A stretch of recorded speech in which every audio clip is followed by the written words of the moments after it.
Like to call to order Tuesday, October 25th, 2022 Planning Commission meeting. Roll call, please. Commissioner Kenny. Here. Commissioner Bundy. Here. Vice Chair Rizzo.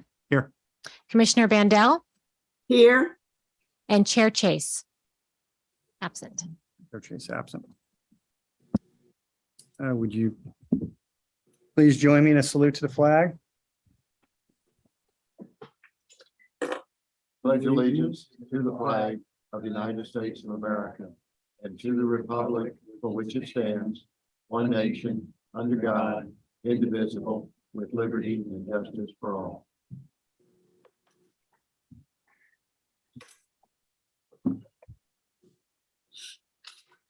At this time, I'd like to open up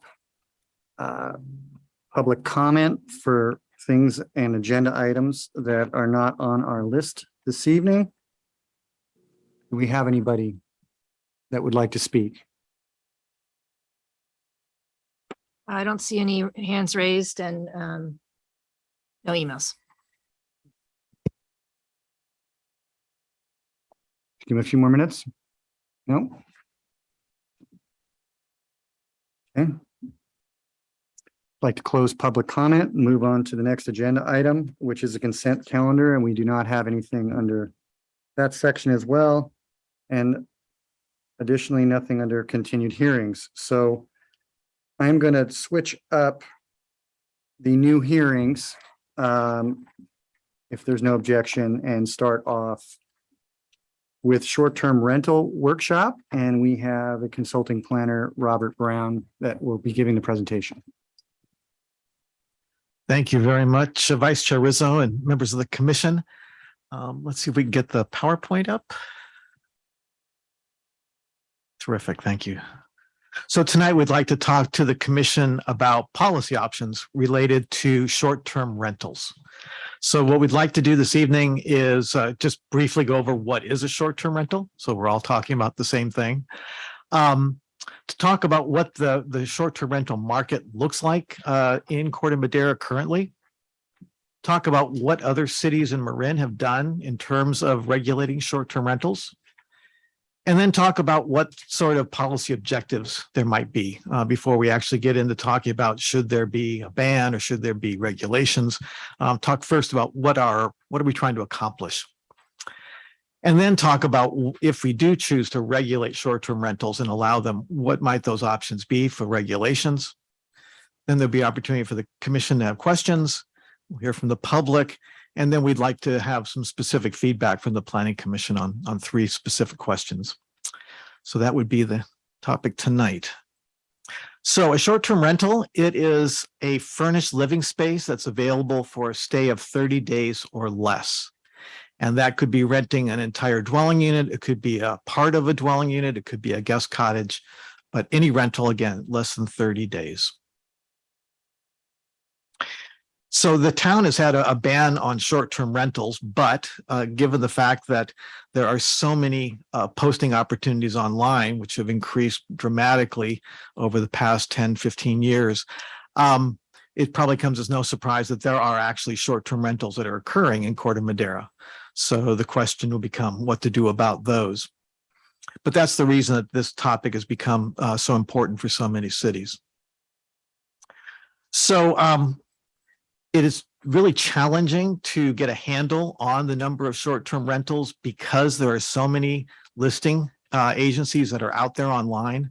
But there are a few software companies who have come in and filled the void, and they actually monitor all of these websites and in real time. And they also have the ability to identify the addresses and locations of these rentals, which if staff was looking online, you would typically not be able to do. So I tapped them, and they did two individual assessments of the rental market for short-term rentals in Corte Madera, one last January, one in April. And what they found was there were about 30 to 33 individual listings for short-term rentals in town. So that's relatively few. And I should mention that with those 30, there could be dated listings that are no longer, active. So those could be part of the 30. And of those 33, the great majority are folks that have sought to rent out the entire home, about 83%. 17% of those listings were for a portion of the home. And also, not surprisingly, 94% of those were for single family homes as opposed to multifamily. And the median nightly rental rate is about $268, which is sort of par for the course here in Marin. So what other communities are doing in Marin? There are those agencies that absolutely ban short-term rentals. Corte Madera is one, but there's also Belvedere, Tiburon, Sausalito, and Larkspur. There are 2 other communities that allow them, but really have no regulations and really don't do any code enforcement. So it's sort of, taking a blind eye, and that's in San Anselmo and Ross. And then there are those agencies that have decided to regulate short-term rentals. They know that they were occurring and they thought better to regulate them than not. And so Mill Valley has been regulating short-term rentals for, I think, 7 or 8 years. So they've got a good track record. San Rafael and Marin County for 1.5 years, 2 years. Novato last year, and Fairfax most recently. So taking a quick look at some of those agencies that have decided to regulate them, allow them with regulations. Mill Valley, they've got a fair number of registrants, about 150 they've gone a little down obviously during the pandemic, but they've averaged about 150. And in terms of the tax and fee revenue, they do pretty well, about $187,000. San Rafael has bigger city, obviously. They've got a good number of registrants. And again, annual tax revenue a little over 100,000. Novato is kind of a cautionary tale in terms of revenue because they've come out of the box pretty slowly in terms of getting people to actually register, and they've had to do a lot of code enforcement. And their paltry revenue that they've taken in really hasn't even paid for the level of staff time and enforcement. So again, if anyone is thinking that for a town Corte Madera size, that this could be a real revenue source, probably not the case. Fairfax, again, is pretty new. So these are just estimated figures. I threw Petaluma in there, obviously not in Marin, but they've had an ordinance on the books for a few years, and about 47 registrants, 77,000 a year. Now, Marin County is obviously an outlier here because they've got a very large number of registrants and they make a lot of money at it. They've also imposed a moratorium. What they found was this was so popular, particularly in the touristy areas along the coast. So, Stinson Beach, Dillon Beach, Inverness, et cetera. A lot of tourist activity there. And so they've had a lot of registrants. And so they are rethinking some of their regulations currently.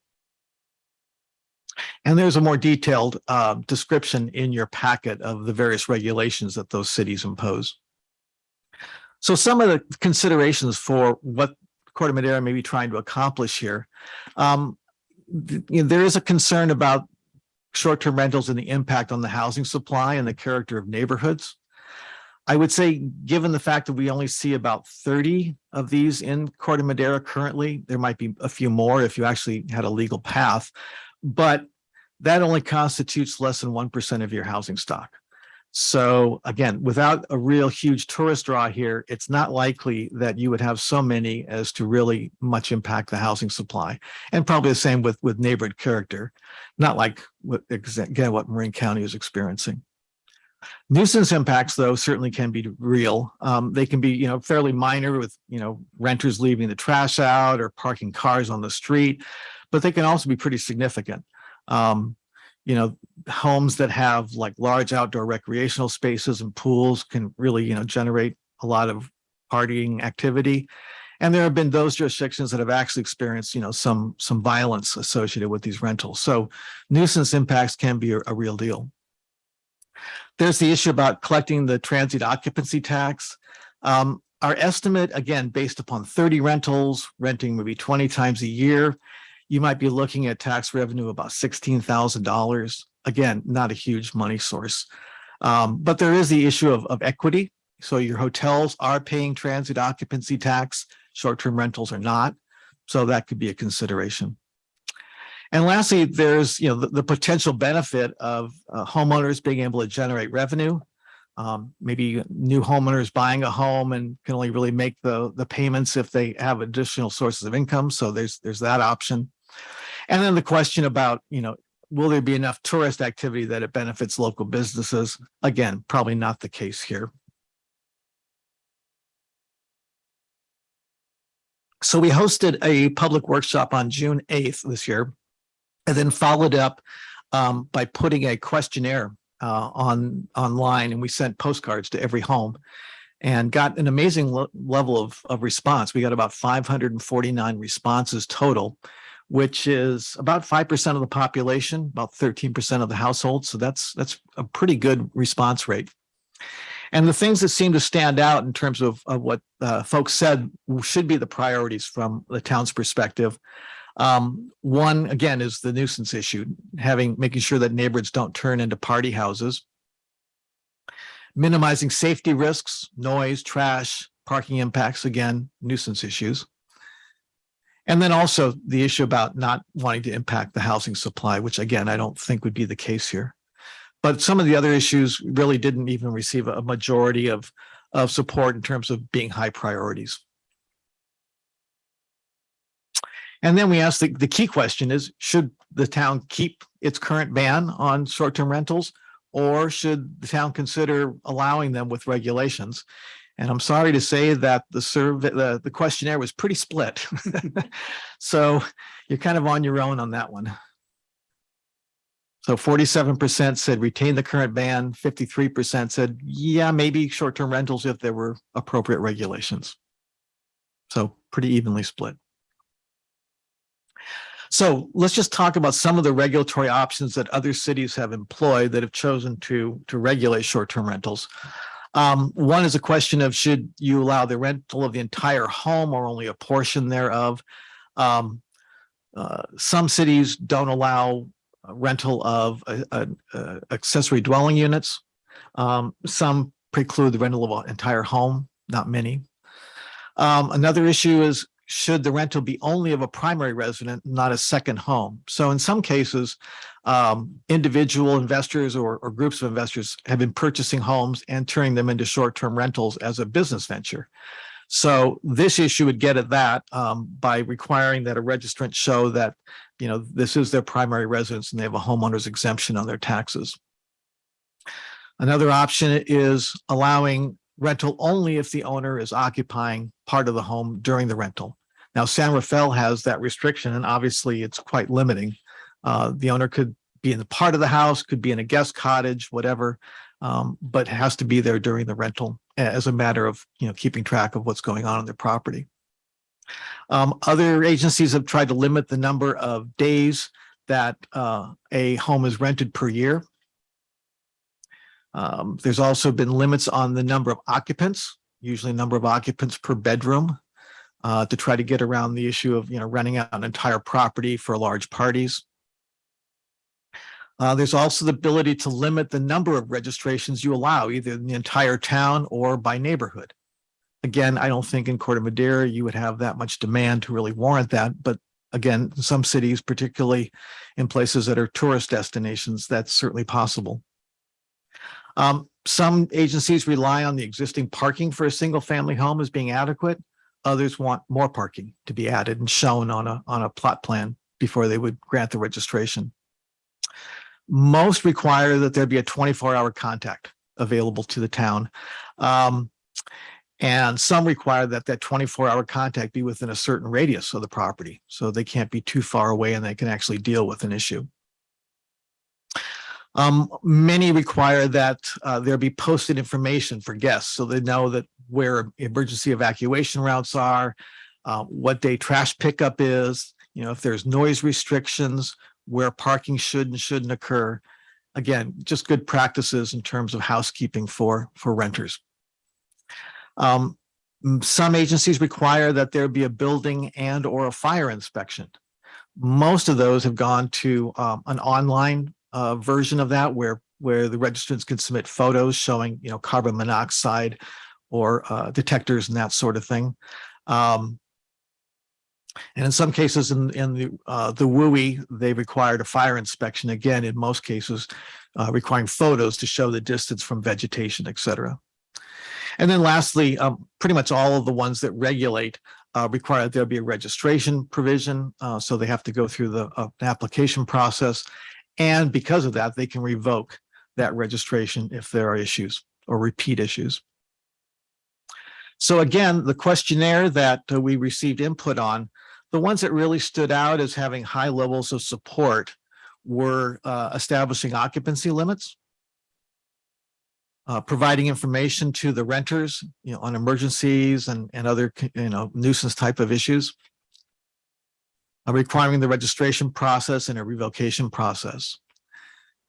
And the ones that received, a little less support, but still pretty significant, were limiting the number of rental days per year and requiring the posting of guest information. And also requiring the building or fire inspection. So again, those had more of a positive response as being high priorities from our questionnaire. So with that, I'm happy to respond to any questions the commission has. And then we should try to hear from the public. And again, then the feedback that we have for you is straight up, should the current ban be retained? And if so, then I guess the rest of the discussion is pretty moot. But well, if retained, I'm sorry. The second question is, should there be enhanced enforcement?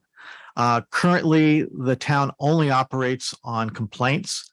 We've checked with the police department. They do not segregate their calls for service based upon short-term rentals or not. So we really don't have strong data, but they did not seem to recall any instances where they've had real problems with short-term rentals. And the same with code enforcement. Code enforcement has had a few cases, but nothing really significant or serious. If, though, the desire was to continue the ban, but be more proactive on enforcement, again, they have these software companies that the city can contract with for a few $1,000s a year. They monitor all the time. They send out letters. They provide the city with follow-up and addresses so the city can enforce as well. So again, that's an option. And then finally, alternatively, should short-term rentals be allowed? And if so, what kind of regulations do you think would make most sense? So again, with that, any questions?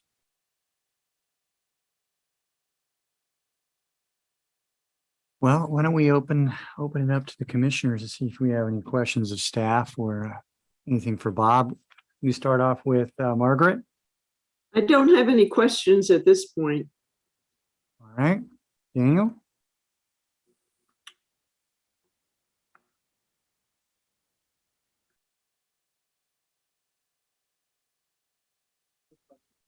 No questions. Dr. Bundy.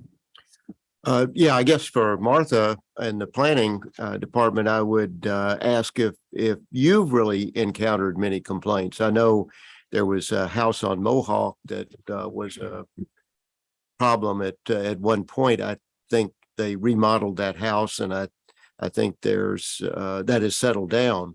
So that would be my question for you. Yes, we have, every now and again, we'll get a complaint from a resident about a short-term rental. And when we do receive complaints, our code enforcement department looks into it and addresses the issue as it arises. But as Bob mentioned, we don't actively enforce short-term rentals or look for where they may exist in the community. So we essentially just respond to complaints. So they come in occasionally, but not too often. Yeah. Well, I noticed that there were a number of houses in my neighborhood in Mariner Cove, and I'm not aware of any complaints that have come in relationship to that have been going around next door or, word of mouth. So maybe there's not that big a problem here in Corte Madera.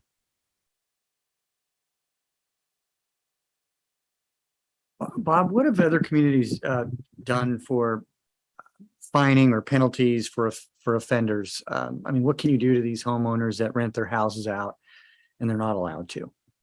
So I think you do have you have regulations in place for code enforcement in terms of citation authority and a progressive fines. And then ultimately, after a certain number of verified complaints, then you would revoke the registration. And a short-term rental is anything under 30 days? Yes. like someone who's leaving for the summer could rent their house out and be considered a short-term rental. Right. And I think the city has the ability to fine multiple days. Yeah, I think the way the admin site process currently works is that it's for each day, the offense, it can be essentially a penalty for each day, and then it does accelerate or sort of exponentially. I will say, in talking to colleagues of mine, I know Larkspur had a recent case. They are sort of notoriously difficult to enforce just in terms of gathering the evidence, and obviously these and sort of then accumulating enough evidence to actually then make a case. I think Larkspur just went through a very difficult process with a homeowner who provided all, different evidence and so on with a homeowner there. So it can be challenging, but nonetheless, it is done. And that's the advantage of contracting with one of these software companies, because they, accumulate the data. They know how many times this, unit has been offered online, how many times it's been rented, for how much. So they really can build a strong code enforcement case for you. Bob, do you have any idea how much that one of the software platforms would cost the city? I think sort of the minimum level of service, it's typically $3,000-4,000 a year. Sorry, I'm going to ask you, that's for just basically identifying the actual locations and addresses of where they're offering, but not, the next step is actually, just because you advertise doesn't mean you're actually renting them. So that actually, I think, requires additional. I think that they identify when they're actually rented do. as well. But again, they help build the case for you, but then it's up to the city to follow through. They want to follow through. Jim, I do have a question I thought of. Absolutely.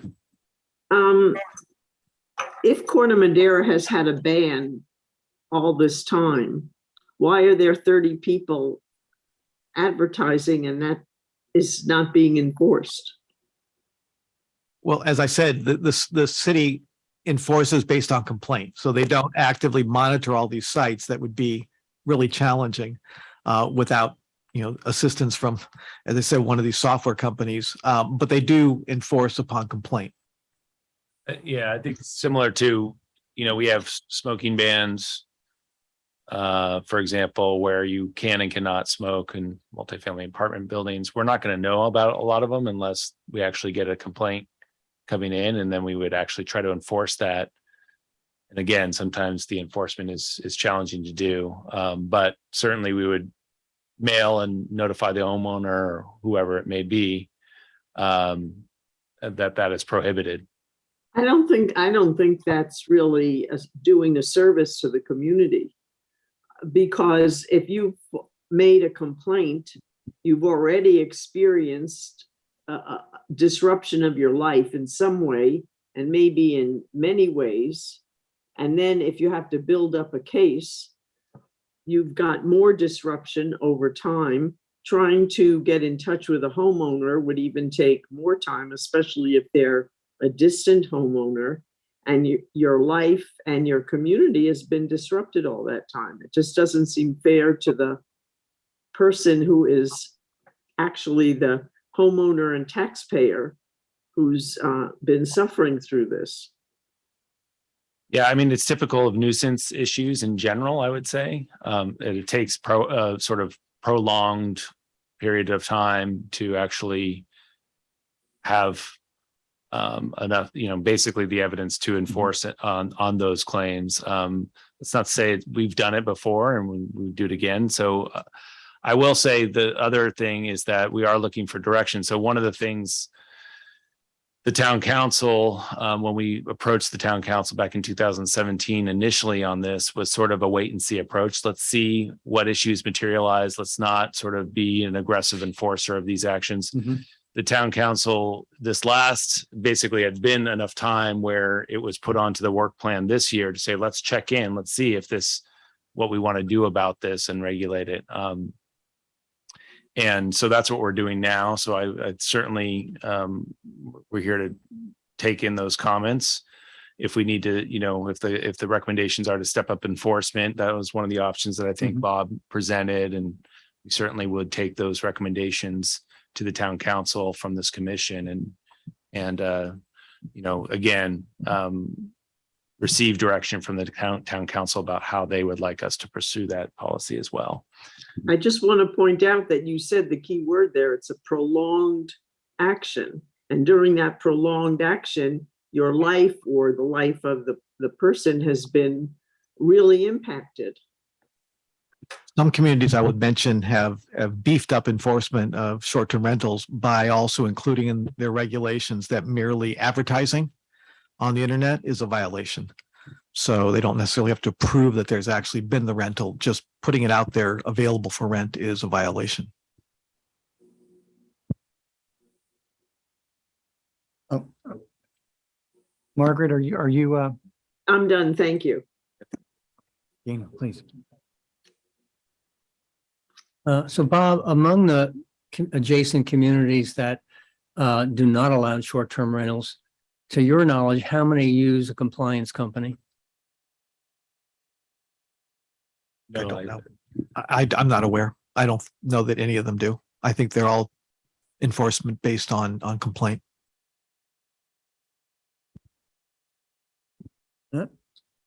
All right.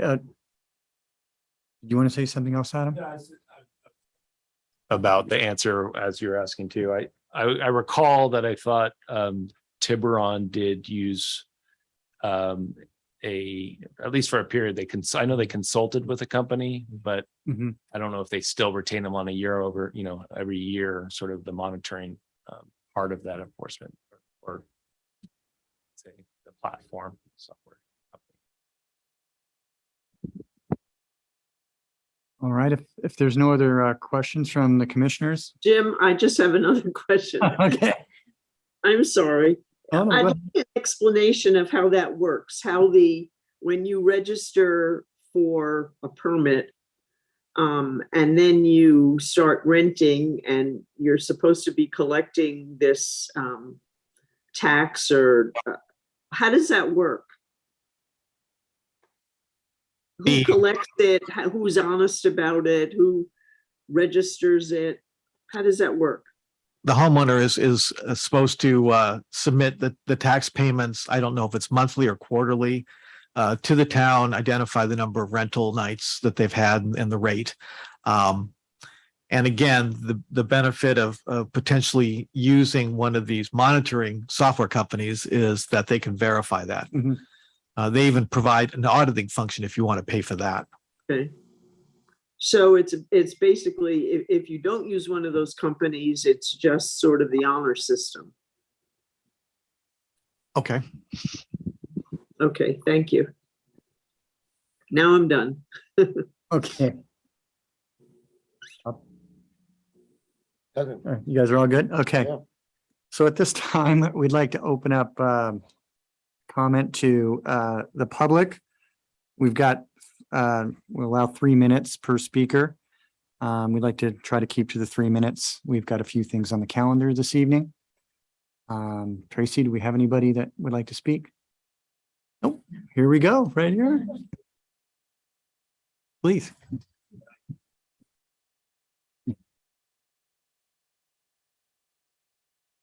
Well, I'm a longtime Corte Madera resident, probably like 30 years. Would you mind stating your name, please? Oh, Susan Wolf. Jesus. Yeah. I live in the Chapman Park area, and I do rent my home, short-term rental through Airbnb. And it's been really helpful for me as a single, partially retired person. I like to support the bond issues that come up and the issues that come up for Corte Madera, but they increase every year, the taxes and so on. And the extra income helps me a lot. And my neighbors all know that I rent my home and I never had a complaint. I usually have very lovely family groups that come, and they're coming for reunions or a wedding or to visit relatives.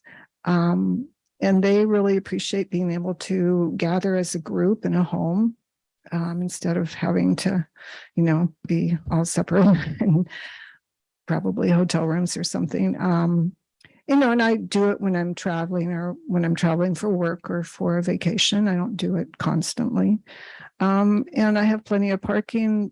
I make everything clear to them how they deal with the trash, and my neighbors help me out if I'm gone on a trash day. They help me out. I have additional parking, so I don't see it as a huge problem in Corte Madera. It's not like a lot of communities where maybe the short-term rentals are impacting the rental market, which I understand. And I'm not opposed to regulation. Actually, I think it would be helpful because then it would be very clear what you could and you couldn't do. And, having people register, and if there's certain standards that they need to meet, I don't think that's a problem. I think most people would probably do that and welcome that. And I think it's worked in other communities like Petaluma. People have a business license and they have I think they have to pay a quarterly tax or something like that. But there's not that many rentals in Corte Madera, and I don't think they're constantly active as far as I know. Do you have any questions for me as a person who rents their home? No. Okay. Anyway, I think that the short-term rental market or people doing that is not going to go away. And I think it would be better to figure out how to deal with that in a fair way for the community. That's it. Thank you. Looks like there's one attendee online. David? You can go ahead and unmute yourself. You should be able to talk, and just a reminder to keep it to 3 minutes, please.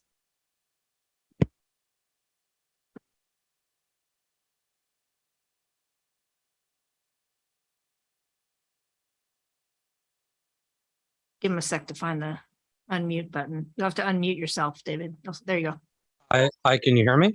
Yes. Hi.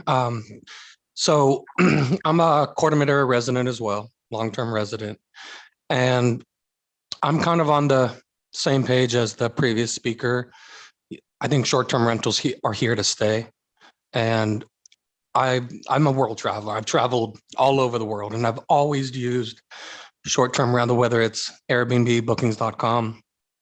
And I've had wonderful experiences with not just myself, with the entire property, but with a shared residence as well. And I've just had wonderful experiences, and I think it's actually helps as well with income as well. Sometimes I take care of my mom, and that extra added income is very beneficial to myself and to my family. So I think when you look at the negative sides, that can be with anything, with primary residence, with long-term rentals. There's a type of conduct that has to be in place, but it could happen with any type of rental. So I just want to say that I'm extremely for it. And that's something that like I said, I've had a really just great experiences on, and I believe it's here to stay. And I know Mill Valley, just not that far away, they allow short-term rentals. And I don't know if there's any type of restrictions with Mill Valley, which is surprising because I thought Mill Valley was a lot more stringent than Corte Madera. So that's just what I want to say. I think it's here to stay, and I think it's a good thing. Thank you. Thank you, David.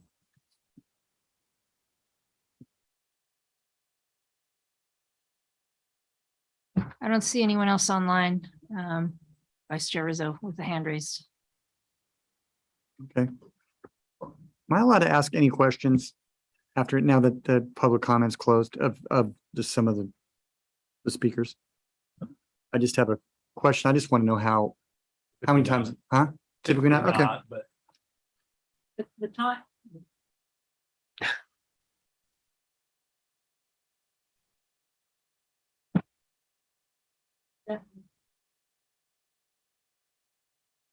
generally the time for doing that is when the speaker is at the podium or otherwise speaking. When you bring it back to the commission, that's typically the close of the public hearing. We have had instances where if you want to reopen it and ask some questions, you're welcome to.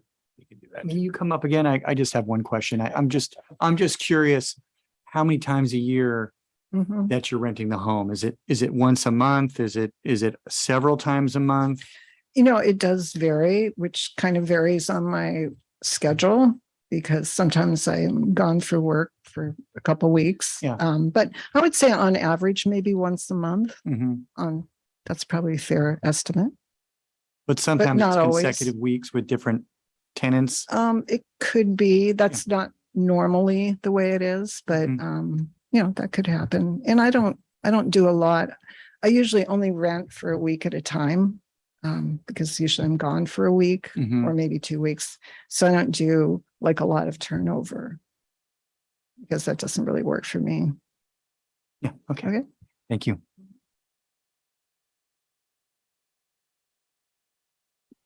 Then just typically you would just ask again if there's other public comment that we have this time. There's none. All right, There we go. There is one hand raised all right. now. Okay. Go ahead, Susie. You should be able to unmute Hi, yourself. thank you. Yeah, thanks very much.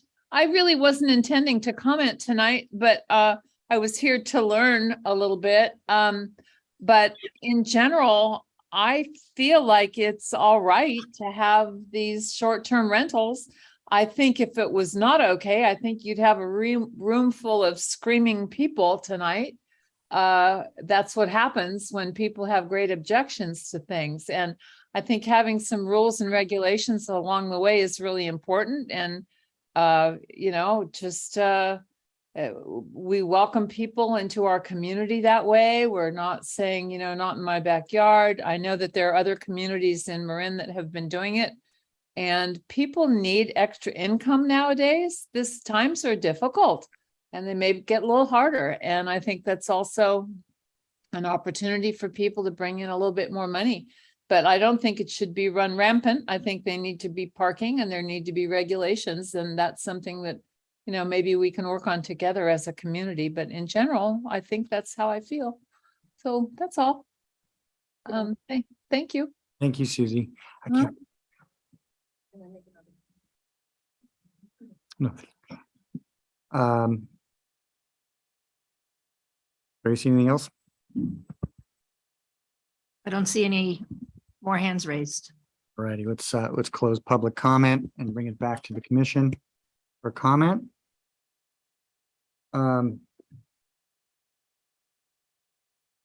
Commissioner Bandel, are you ready to speak? I have a couple of thoughts. One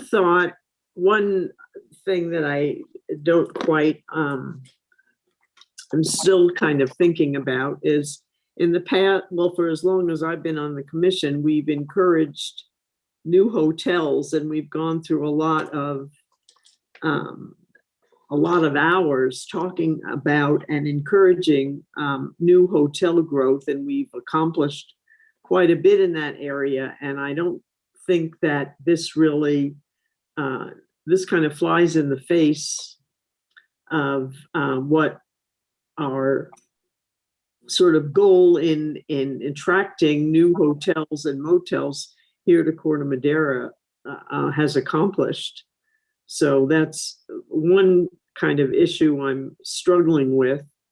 The other issue that Bob brought up, which really sort of bothers me, is the idea of outside property companies buying up residences and then using it as their business, renting them out as a business. I really think that that idea is really sort of not something that I really feel good about at all. I think that, and the other thing that's kind of bothering me is that this is happening at the same time that we're subdividing lots. and putting up ADUs, and it's just sort of changing the character of the whole town and the community, and I'm kind of having a struggle with that. So those are my thoughts on this.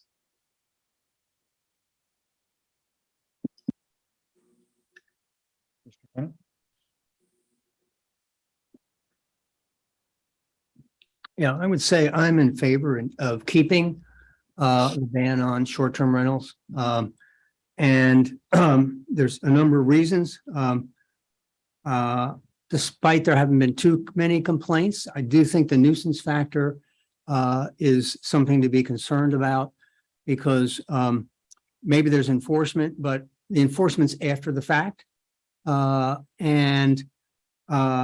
if disturbances happened in next to your house, then there's this whole enforcement procedure, but it doesn't mitigate the fact that you've had this problem. I think also, when you have a neighborhood and you know everybody in the neighborhood, and you're part of an NRG and you're working together as a neighborhood to support each other, and then the house next to you, every other week, there's somebody new in that house who's not part of the community and doesn't treat themselves as though they're necessarily part of a community. I think enforcement is the second big one, which is that we've heard from staff that enforcement is difficult. It's going to take staff time. It's going to take fire departments time. It's going to take the police time. And it's even difficult to, even with an agency, if we were to hire a compliance agency, what we're hearing from Bob is that, in fact, they'll get the information, but the actual enforcement, sending out the notices, observing what's happening is still going to fall on the town. I think parking is an issue. Many neighborhoods, there's really not enough parking, particularly if you're renting out 2 rooms in your 4-bedroom house and you have 2 cars. There's probably no place in most of these neighborhoods where there's parking except on the street, which in many cases, place like Alta Way, there's already about as many cars that residents that own homes there already fill up that street. And then I would say, I would also have the same feelings about Commissioner Bondell about the housing supply. And if have a house and you're renting out while you're traveling, not affecting the housing supply, or you're renting a room in your house, but like our neighbor, where the current owner passed away, and her son, neighbor next to me, his son has said, well, they want to keep the house in the family, so they're thinking of doing Airbnb. That's taking a house off the market. For those reasons, I'm opposed. And if we do change it, I'd be in favor of a restriction that requires the homeowner to live on the property during the rental time. Because I think then there's much more control of the nuisance factor. Being on property or being their primary residence. Well, if let's say they had a ADU, they could move into the ADU and rent the whole house out, but they're on the property.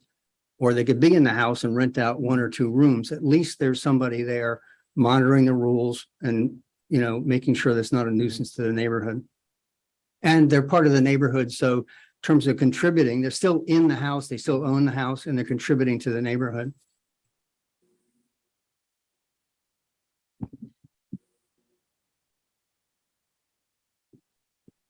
Daniel brings up some good points about potential problems associated with short-term rentals.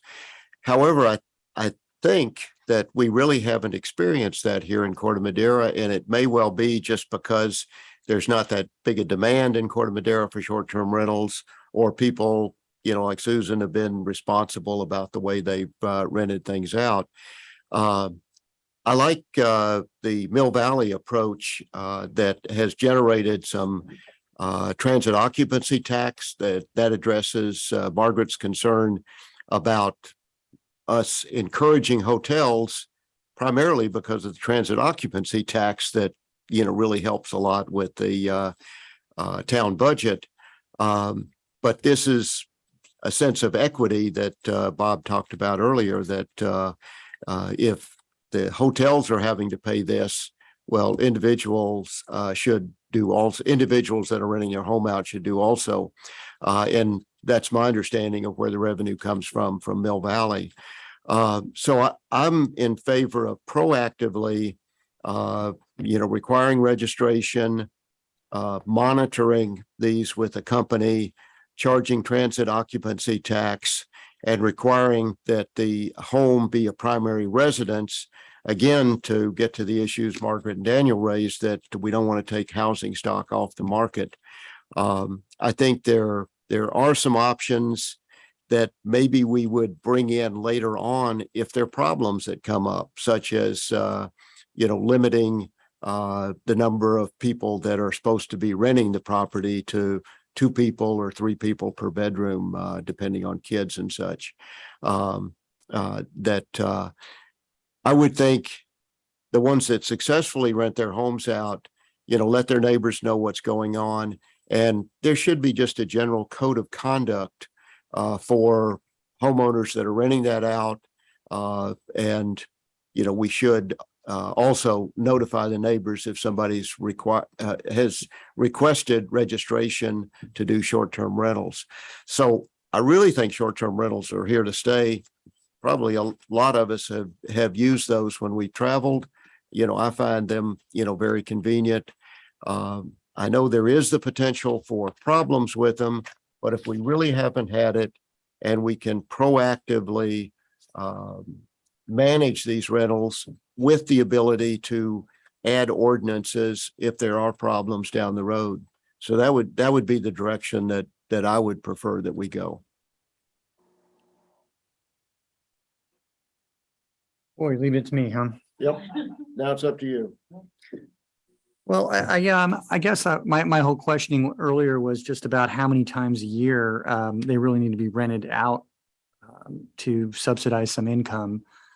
Because I can see, like it happened in Phoenix, where a big developer came in, bought like 1,000 houses, and turned them into short-term rentals, took them off the market, and you've got 2-bedroom apartments trading at $2,500 a month in the middle of the desert. So there is a possibility of that happening. I wonder if, you can legally, it's not a short-term rental to do it 12 times a year. Would that be enough to be considered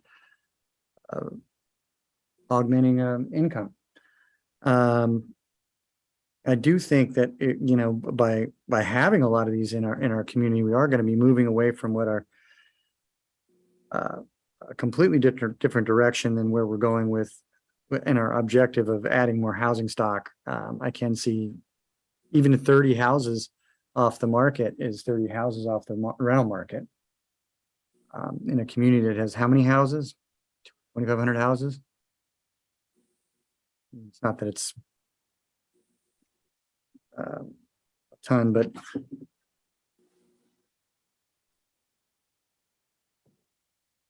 so I wonder if, leaving it as it is and allowing people to rent their house out once a month is going to be enough, rather than moving it to a full-blown short-term rental market. I don't see them being a terrible impact. I do think there should be some sort of, how are we going to fine or penalize some of the people, and how does that happen? I can't tell you how that's going to happen. It's going to be a problem either way. I'm kind of on the fence, but I'm kind of leaning towards just keeping the ordinance the way it is currently, and allowing this year to at least play out and see how we can get through what we're dealing with today with trying to work with what all the other projects Martha has on her plate. To be honest with you, how are we going to get more housing in our community?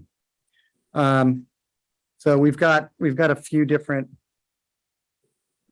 ways we can provide direction. We could retain the current ban.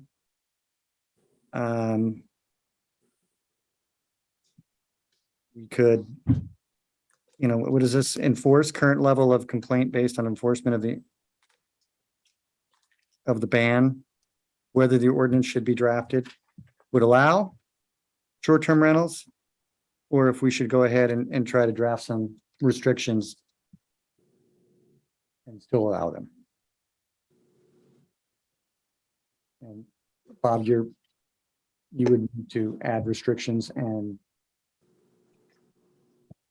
I believe that, as I understand Bob in the explanation, that by limiting short-term rentals to homes where the primary homeowner is renting the home out, that would eliminate the possibility of, taking housing off the market, rental market, because I mean, the homeowner is living there. They're just renting the house out when they're traveling or when they're away. So I don't think that would really be the problem from that standpoint. And I also don't want to create problems for the planning department or the code enforcement officer from the standpoint of, really checking on what's going on. I think Mill Valley's approach certainly seems to make sense. They've generated some significant transit occupancy tax. And, unless, there are problems in Mill Valley that, we're not really aware of, I think sort of light regulation with the potential later to add regulation if there are problems, either restricting the number of people that can rent a home out based on the bedrooms or the number of times per year that a homeowner could do that. But, you could see homeowners that are, going to take off for 6 months or a year even to do extensive travel. In situations like that, they may rent it out for a longer period of time. So it really wouldn't be short-term rental, but I don't think we should preclude them from being able to do that. So light regulation, generating some transit occupancy tax for the town budget and allowing people to continue to do what they've been doing. And as far as I can tell, without any significant problems in the community.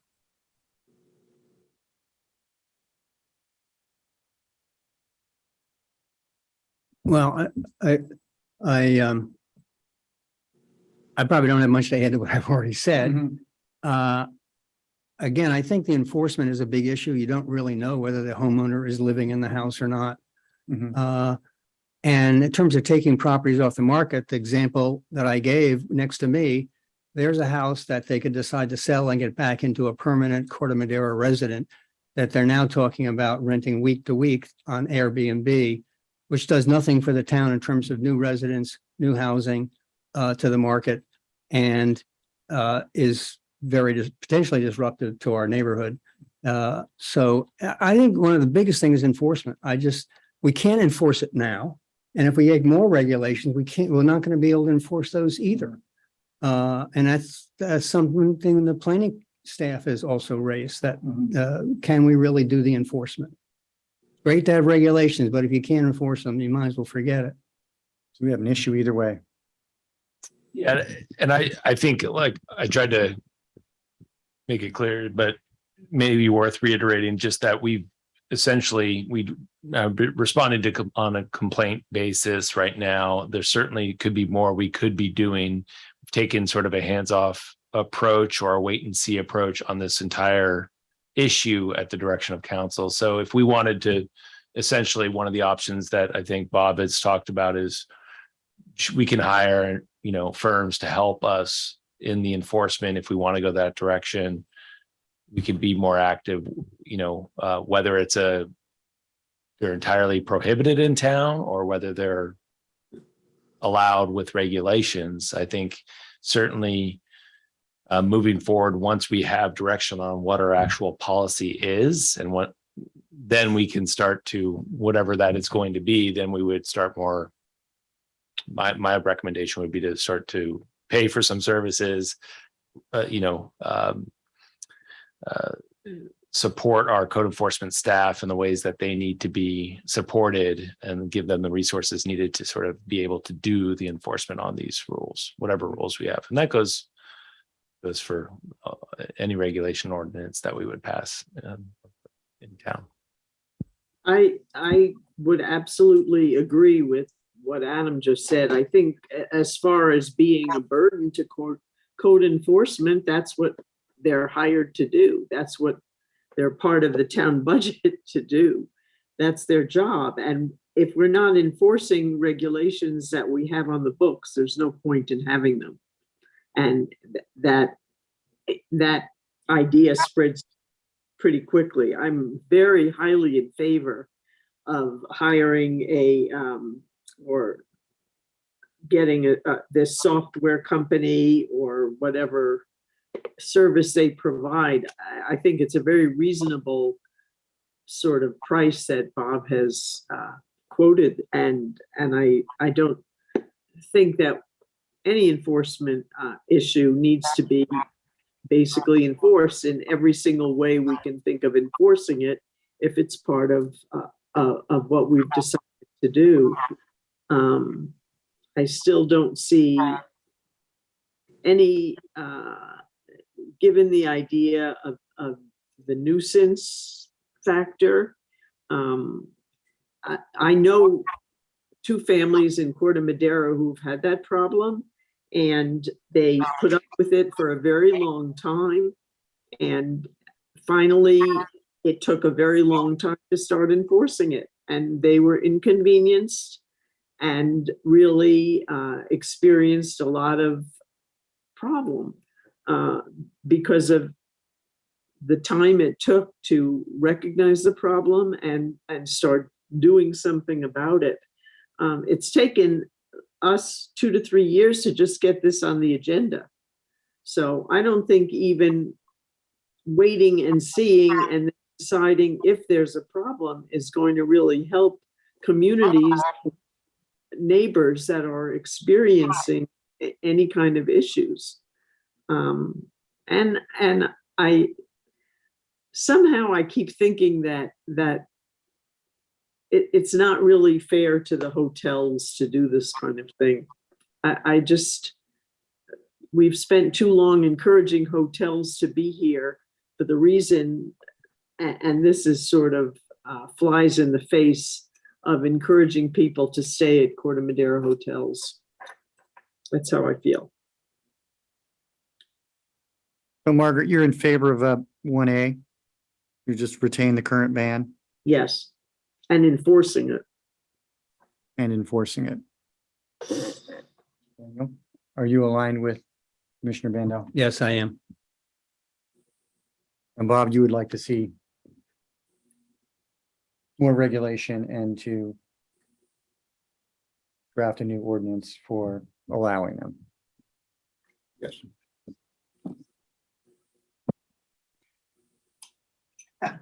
Thanks, guys. I'm kind of with, It's just, so you know, we're not voting on anything this evening, so it's. no, But it is helpful to hear this direction. good. Well, I feel the same way as Margaret and Daniel, to be honest with you. I think that 12 days a year, 12 stays a year could definitely augment someone's income if they need it.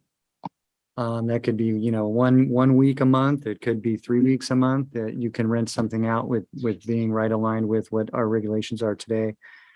And, but, vacation rentals, it says it right there, vacation rentals, people are there to have a vacation and they do come with multiple cars. So I do think that there'll be some traffic and some parking impacts and definitely some negative noise impacts. Just because you're having a good time, not necessarily that they're bad people or anything. It's just that it could break up sort of the balance and the sense of community and kind of irritating the neighborhood. So I think I'm kind of aligned with 1A right now, and with Margaret with some more enforcement.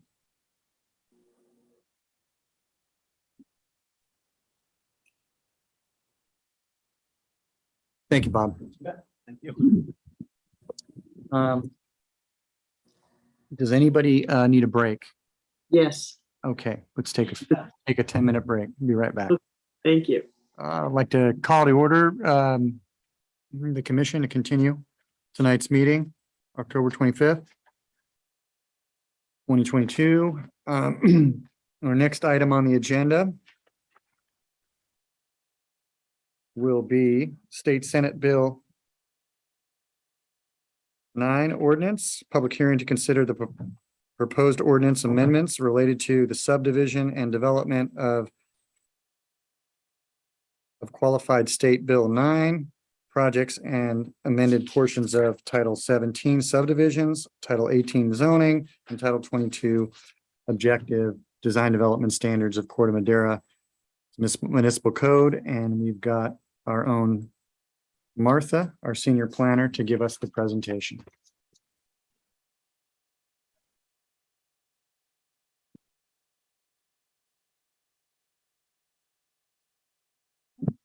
This evening, you will be considering a proposed ordinance amendment related to the subdivision and development of qualified Senate Bill 9 projects.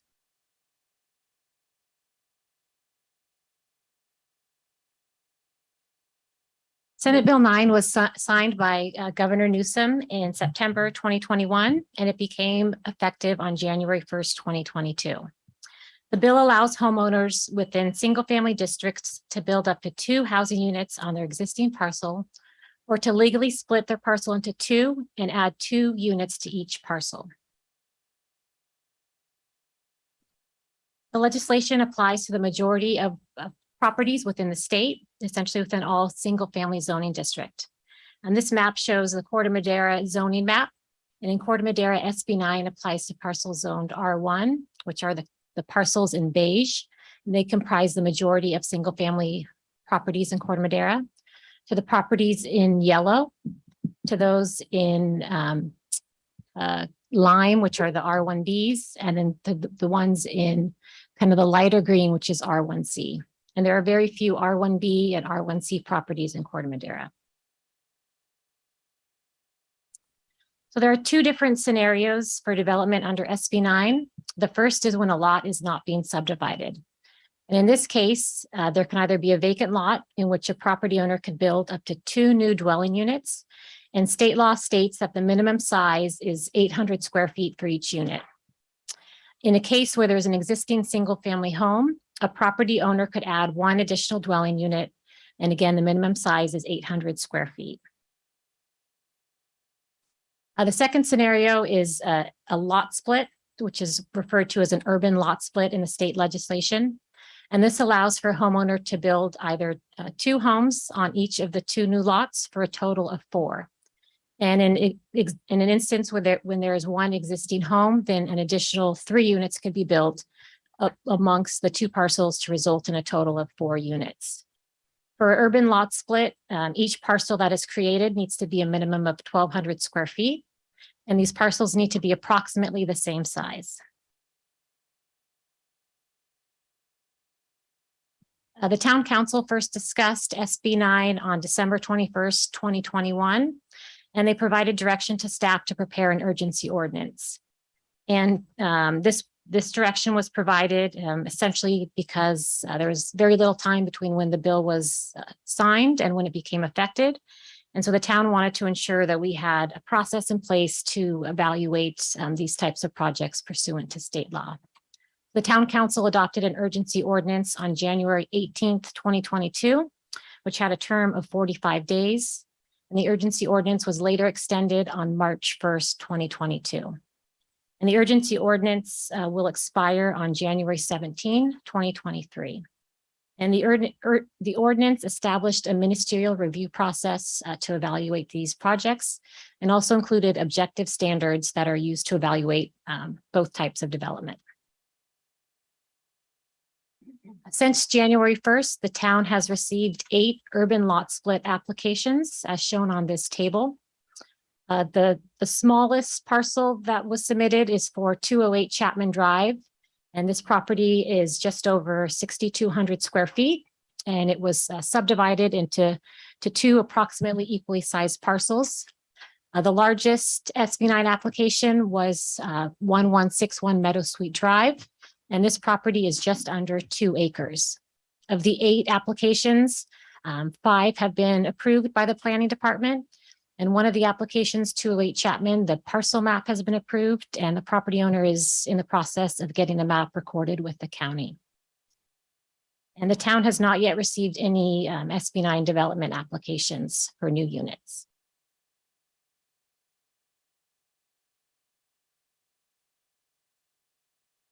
This map shows the lot split applications that have been submitted.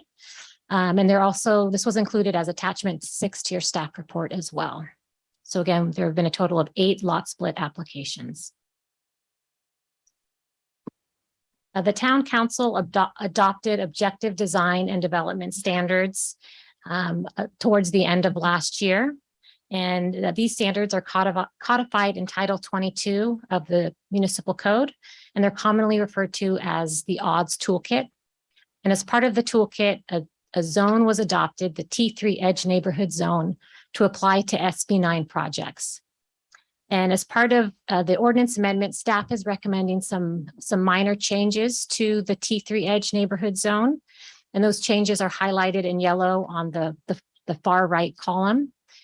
Staff is proposing that the front setback be modified from currently it's a 20-foot minimum and 30-foot maximum. Staff is recommending it be modified to a range of 15 feet to 20 feet. The setback would be 15 feet for parcels less than 7,500 square feet, and then 20 feet for parcels that are 7,500 square feet or more. And this mirrors the setback standard of the R1 district. And again, the T3 Edge Neighborhood Zone, they're very similar to the R1 zoning district standards. So state law requires a minimum unit size of 800 square feet for SB9 units. The urgency ordinance that was adopted by the town established a maximum size of 1,000 square feet. And that was the unit size regardless if setbacks were reduced or were not reduced. Staff is recommending a 2-tiered approach to size. In instances when the unit reduces the side or rear yard setbacks, the maximum size would be 800 square feet. And SB9 allows for a reduction of rear and side setbacks to 4 feet. So in this instance, staff is recommending that the maximum size be reduced. And in addition, if the unit meets the setbacks of the T3 Edge Zone, which again are very similar to the R1 zoning district, staff is recommending increasing the size to 1,200 square feet. And this kind of 2-tiered approach is very similar to what is in our ADU ordinance. And an applicant could opt to apply for a design review, which would be evaluated under the normal discretionary review process for a unit larger than 1,200 square feet.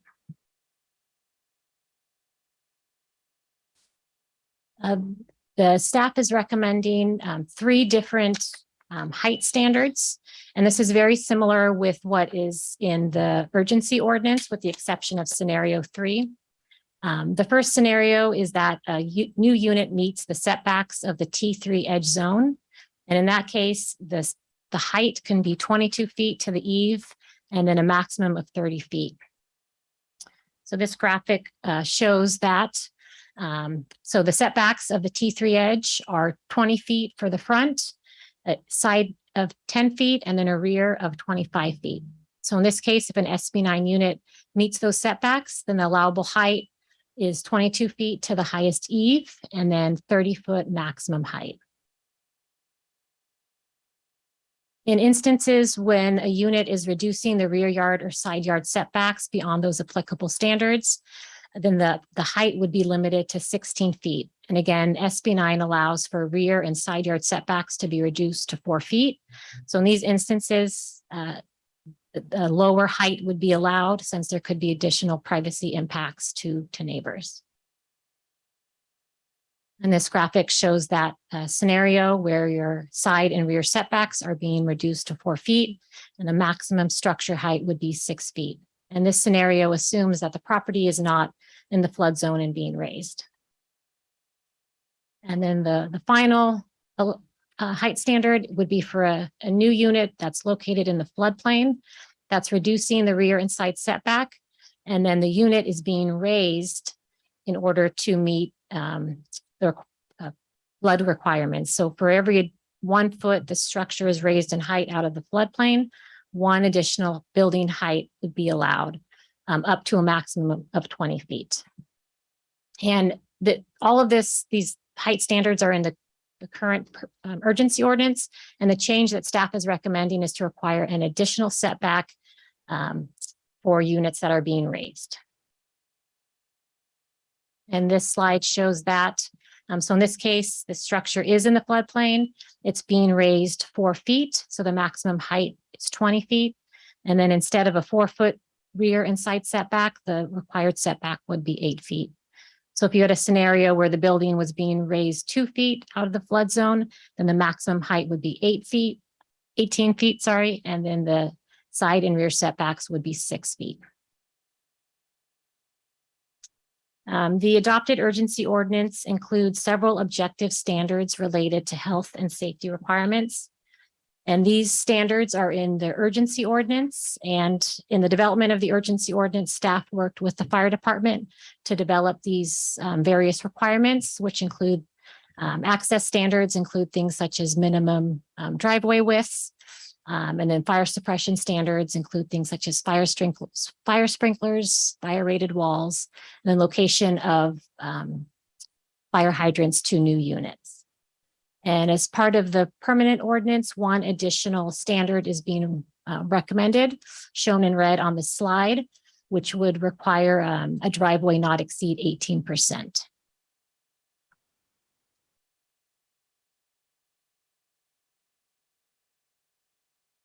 As part of the permanent ordinance, staff is also recommending a change to the structure of the ordinance.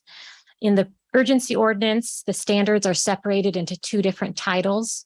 All the development standards related to the 2-unit developments are in Title 18 in the zoning ordinance, and standards related to urban lot splits are in Title 17, which is the subdivision ordinance. So staff recommends putting this all into a new chapter 1831, to make it easier for the both public and staff to use. And the chapter 1831 refers to several sections within the odds toolkit, including the development standards in the T3 edge zone, also the types of buildings, which is in the chapter 6 of the odds toolkit, and also refers to standards related to such things as privacy, lighting, and landscape.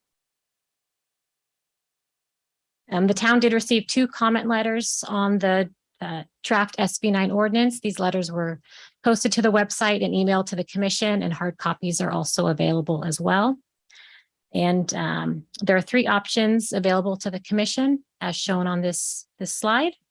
And that concludes my presentation, and I'm available for any questions. Thank you, Martha. Commissioners, who would like to start? Dr. Bundy? Yeah, Martha, this is very good. After I read through it a couple of times, it really sunk in a little bit. The interesting aspect of some of the properties here, they're very large properties. And if they're asking for a split, and then, because it's a large property, they want to build a fairly good sized home, they just go through design review. If the lot was split and they were just doing that for one home, would they have to pay in lieu fees because they're not providing affordable housing? And if they elected to have a new home, full size or bigger home than 1,200 and an ADU, to the specifications, that would satisfy the requirement for in lieu or the affordable housing being provided also. So the inclusionary ordinance that was recently adopted by the town council includes an exemption for single-family homes, ADUs, and JADUs. So someone who splits their property and develops it with a new single-family house and a new ADU would not pay impact fees. Affordable housing fees. However, if someone built a duplex, that would trigger the requirement to pay housing fees. Okay. In other words, because they're not providing any affordable housing, they would have to pay that impact fee. Oh, yes, only for a duplex. But if it's just a single family home and an ADU, that's currently exempted from our inclusionary If they requirements. did just a single family home on this large lot that was 2,000 square feet, they would have to pay an impact fee then? Not in affordable housing. fee. Oh, There would okay. be other impact fees associated with developing, but that we exempt single family homes from that fee. Okay. Thank you. Margaret, are you ready? Yes, I have a question to follow up on Bob's question. If someone split their lot and then developed two homes on each piece, so there would be 4 total. Does that mean that there's not going to be any moderate income fee levied? Are the units ADUs or are? That's a good It question. depends on what type of units they are. If someone divided a property and they built 2 SB9 units, then they would have to pay fees. We would collect fees through the inclusionary ordinance. Is that one fee when you put or is it an annual fee? It's a one-time fee that's paid at building permit issuance. Mhm. And the What is recent, the fee, Martha? so the recently adopted fee for it depends if it's for sale or for rent, but it ranges from about 260,000, and that's a fee for 1 unit. So if someone's doing a 2 unit, they would pay 40% of that fee. So it would be upwards of probably 80,000. Mhm. Well, I guess my feeling about it is if we're going to support this and let 4 homes be in the place where 1 home was before, we're increasing our housing, and that's great. That's what we need to do. But if we're not making any of them required to be affordable in any way, then I don't see the point of doing it. We need affordable housing in Corte Madera, not just more big housing. If someone used SB9 to develop units, they would be smaller in size. So similar to an ADU, it would be more affordable than what a large home would be because, it's a smaller size unit.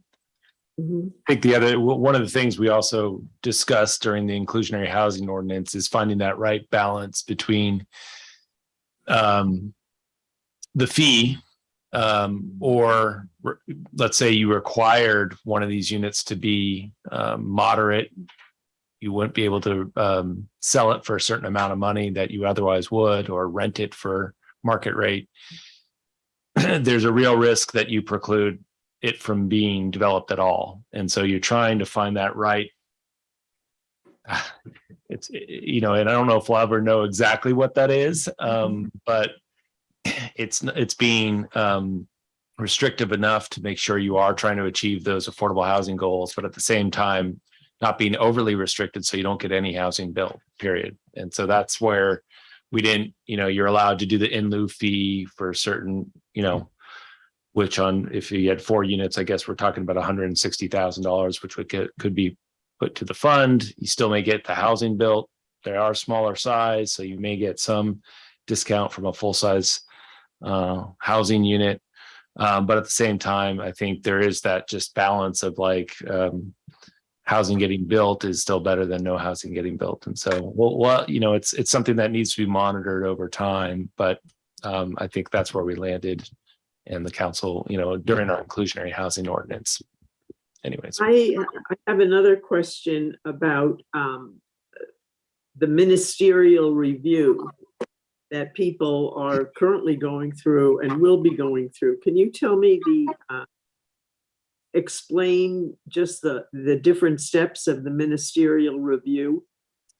Yes. So then there's 2 types of ministerial review, either review of the urban lot splits or review of the the development units, that an SB9 development unit. And in both cases, staff is using objective standards to evaluate the applications. So there's no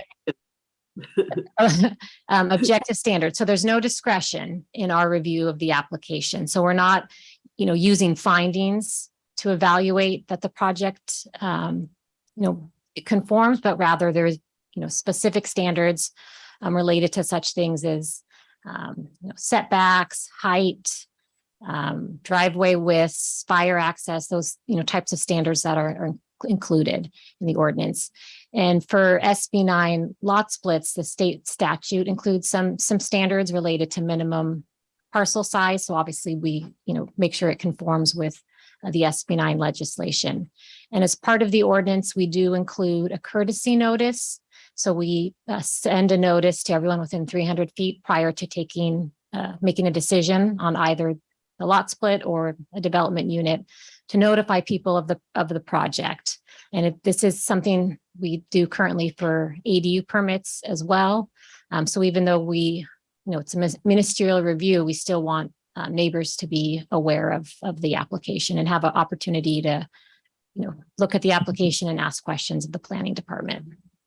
Okay, and just to follow up on that, if they ask questions and they don't like the answers, there's nowhere further for them to go, is there? The ordinance does have a provision for a review of the record. So if the application is approved within 10 days of the approval date, someone can request a review of the record. And as part of that, the town manager or his designee would evaluate the record and verify that the application meets the objective standards. But even in that process, there's no discretion involved in evaluating the project. It's all based on, the review of the project based on these objective standards. And that's, required by state law. Mhm. So I do remember that when someone was approved or applying for an ADU, their design had to sort of fit in with the design of the residence that was already there. And it still had to sort of meet the criteria of what the neighborhood looked like. Is there anything in this that says that needs to happen? There's nothing in the SB9 ordinance that requires that. And that requirement was removed from the ADU ordinance when it was most recently updated in 2019, since that was not an objective standard.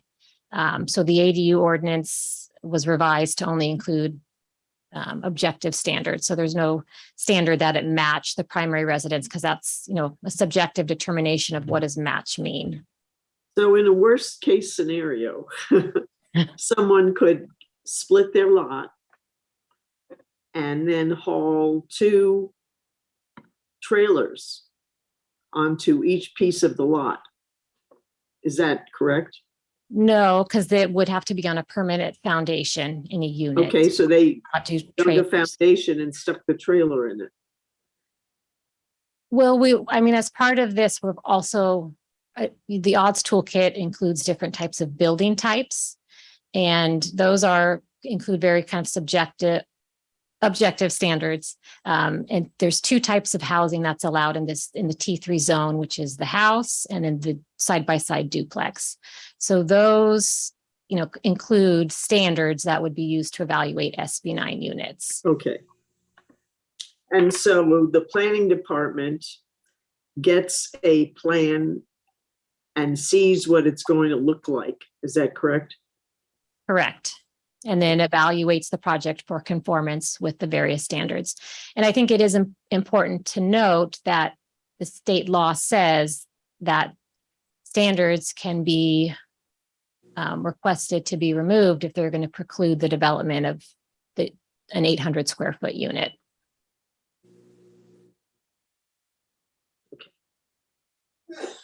And who makes that decision?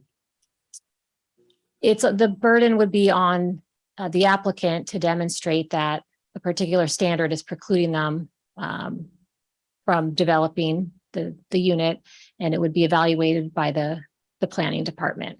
And And they would consult our attorney as well. Go ahead. And my concern is, well, my concerns are obvious about this, and I just think that dividing and subdividing lots does change the character. And I understand a lot of these are big lots and would not really impact neighbors, but I think there are in some of the smaller lots, at least on this chart, I think that it neighbors and it impacts privacy. There's a lot of privacy issues. A 4 foot, there's one place where it's a 4 foot distance between one house to the other. And I grew up in Brooklyn. We had more distance between our neighbor than that. And I don't think Corte Madera holds a candle. I mean, it's just, it seems very impactful to me, to the people who have permanent homes. That's all. That's my comment.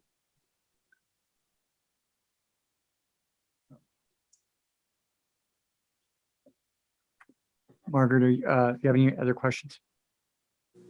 I don't have any right now, thank you. Mr. Kinney? I have a lot of questions. So I hope we have time.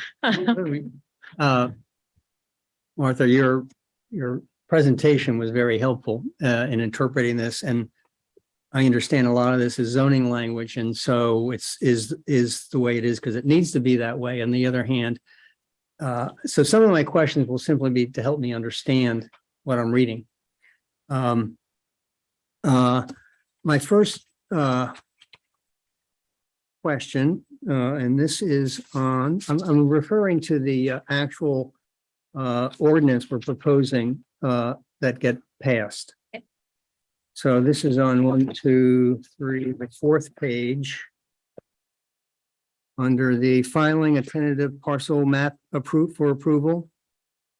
And the question is, the planning department shall submit one to the town engineer. My question is, should that be town?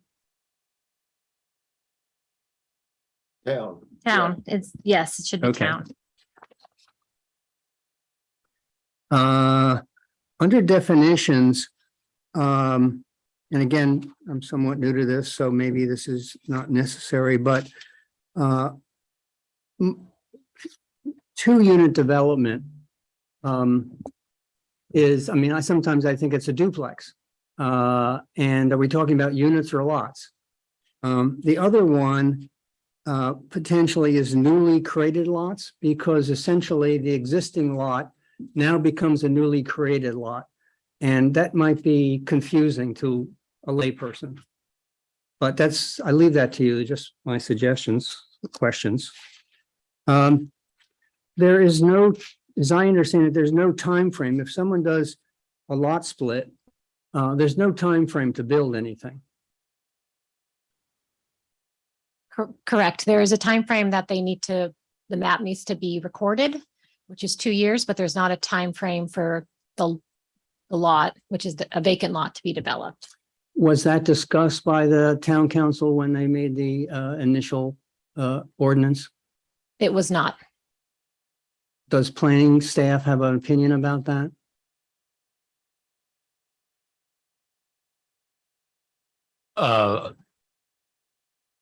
My initial feeling would be that it wouldn't really vary from any other vacant lot that we have throughout town if we wouldn't apply any time standard for somebody to develop a vacant parcel elsewhere. We wouldn't necessarily require that here. That would be my feeling.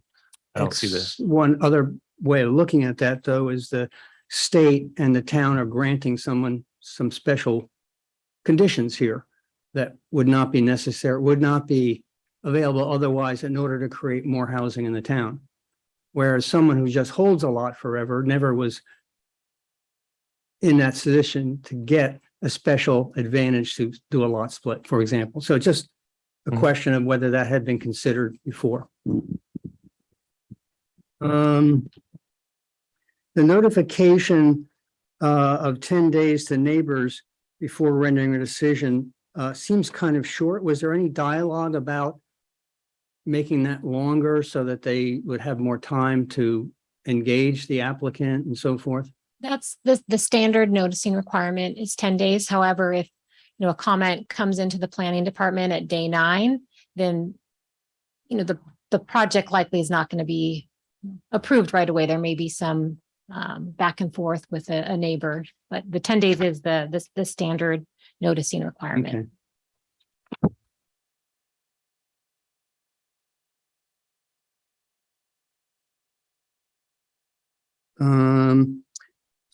Yeah, you had referred to, I think in the show, 40, 60%, or I read 40, 60% somewhere. And then, and this said neither resulting parcel shall be smaller than 40% of the lot. Could you explain the 40, 60? I don't. Yeah, so understand. that's from the state statute. So if you have a property that is 10,000 square feet, the smallest parcel needs to be at least 4,000 square feet. So what the law is trying to prevent people from doing is taking a parcel and carving out a much smaller parcel. Okay, thanks. It's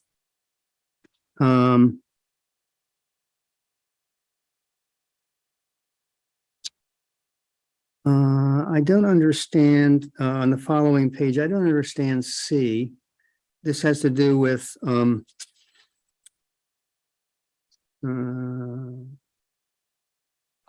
proposed lot split would not require demolition or alteration of any of the following types of housing. And then C has some reference to residential real property, 15 years. I don't quite understand what we're trying to get at.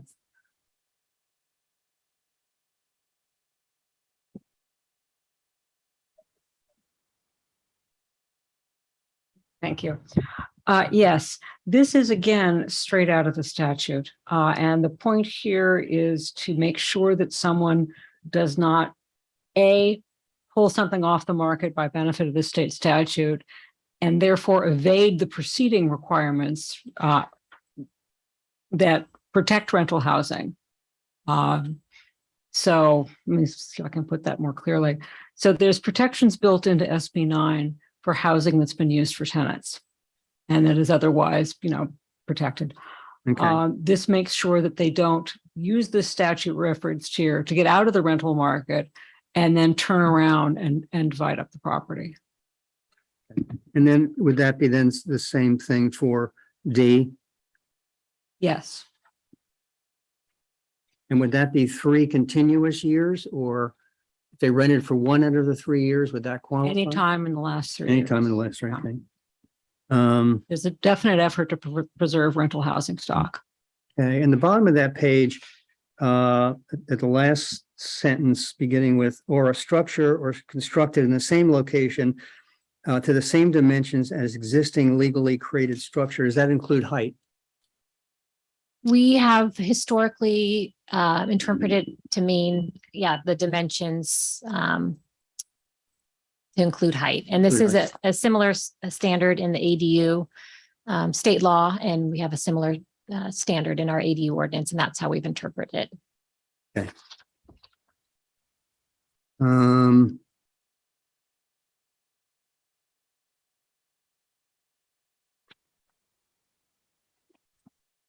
That may be.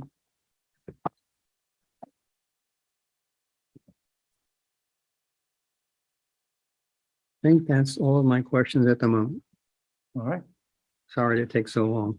No, not at all. We're way ahead of schedule. All right, Martha, you're going to get the 2 design professionals in a row.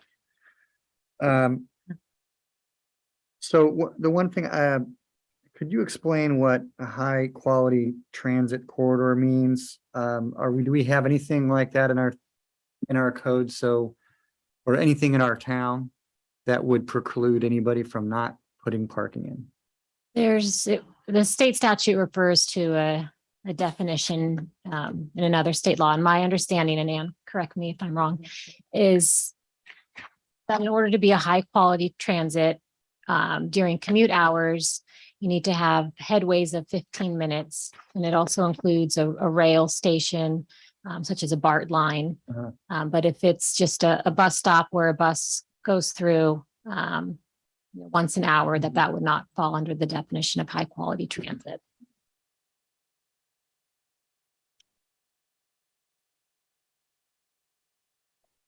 And it is a confusing definition. So do we have that in our community? Our initial read is that we don't. But it hasn't been tested in, like, for example, I mean, and this is just repeating sort of what the debate or sort of the discussion I've heard others have. Okay. But if you have, for example, on Highway 101, you have several buses, they're different lines, but certainly there's different. One comes every 15 minutes during or less during commute hours, but they're different lines. Does that count as, Interesting. does that count as sort of meeting that definition? Probably not, but could somebody make the argument that it does? Never been tested in courts. A lot of the legislation still has room to be debated like that and has not been determined by courts what the actual meaning of those things are. That's a long journey for someone to take to try to qualify for that. I mean, you guys and Correct. Yeah. I mean, there's more consequential state law for those sorts of definitions, but there's all sorts of, there's high quality, there's major transit stop, and they all have slightly different definitions, and it's really difficult to keep track of it. And then not only that, you have to go to the transit agency to see if their schedules change every year to make sure that their bus schedules haven't actually met the definition now. So it's awkward. It's awkward. But legislation. the way you guys are We interpreting don't think we have any. okay.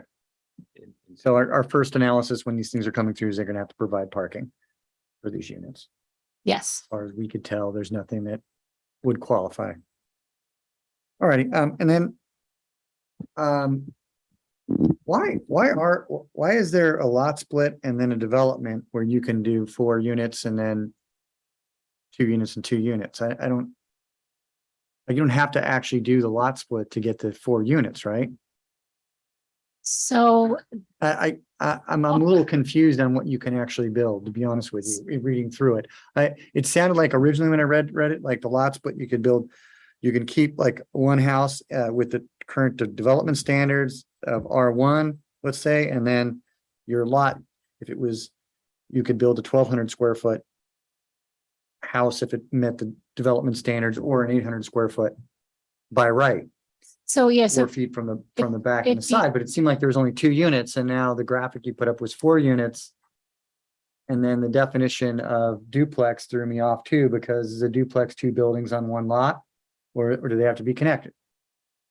So if you have one parcel and then you divide it into 2, Yeah. you can do up to 2 units on each parcel. And Yes. the state law is very clear that an ADU or a JADU counts as one of those 4 units. Okay, So there's different ways someone could choose to do this. They could do a duplex on each sure. parcel, or if there was one house existing and they subdivided it, they could add an ADU to their existing parcel. And then on the new parcel, they could do a duplex, or they could do a primary house and an ADU. There's a lot of different kind of scenarios. So you could do another primary house that met the development standards and an ADU. Because it's sort of So if read you- like, oh, if you you- could only build a 1,200 square foot. If you developed under SB 9 Yeah. through the ministerial review process, you're limited in the draft ordinance to a maximum size of 1,200 if you meet the setbacks of the zone with the T3 edge. And then In an it's, ADU? yes, Okay, so you can build a 1,200 square foot house that met the development standards and an ADU. and the ADU would be using the ADU ordinance to evaluate. Mhm. Okay.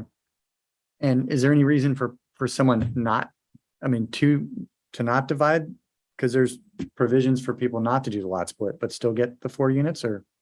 You would still get, you would get 2 units. So Just if you 2 didn't units. divide, you limit it to 2 units. So it begs the question, why wouldn't you just do an ADU? Yes, I guess that's where I was going to. You could just I guess because by right, you could do a 1,200 square foot ministerial review if it met the standards. That would be the only, if you want to do something that big, if it was an ADU, it would have to come to us, right?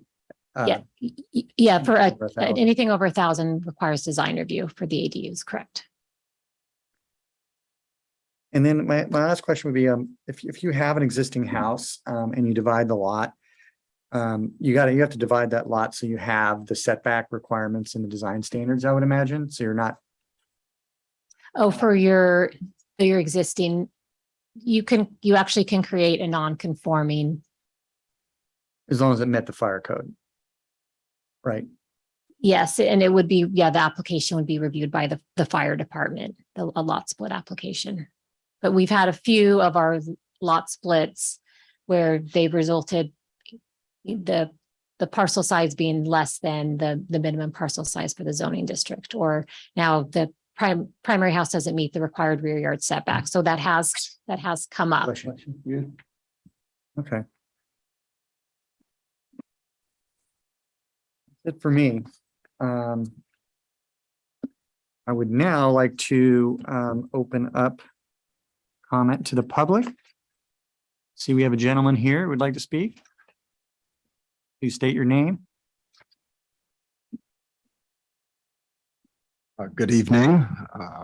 My name is Bill Love, and I'm here on behalf of Elizabeth Love. Elizabeth Love lives at 489 Montecito Drive. It was one of the SB9 applications that was listed on one of the slides. She put in an application in January for her project to do an SB9 split. And I'm here just to address one of the issues that's come up as a result of that. Her project or her parcel is actually a block through. It actually runs from Corte Madera Avenue all the way through down to Montecito, where the existing house exists. On Montecito Drive, there's actually a fire hydrant, but there is actually no fire hydrant within 350 feet of what would be the newly created parcel on Corte Madera Avenue. And then that was the comment that we actually got back. I think the issue here is, my understanding is that under SB9, the city, so my specific objection is the provision about their requiring a fire hydrant within 350 feet on the frontage road of the new parcel. I believe that that is actually in violation of SB9 for two reasons. The first reason is I don't believe that you can require off-site improvements as one of the requirements under SB9. So I'd like to advise the commission to maybe instruct council to look into that. I don't believe that's allowed. And the second reason is requiring a standard that is higher than it's been required in other situations. So that's the second objection that I have, where I think that this specific provision in the ordinance violates SB9. So I would encourage you to look into that. I also just wanted to add, I really think that the two-tier approach, this is as an aside, where you're rewarding people for conforming to setbacks and stuff, is an excellent idea, by having smaller units for ones that don't conform, but larger units up to 1,200 square feet to ones that do abide by the setbacks. And those are my comments.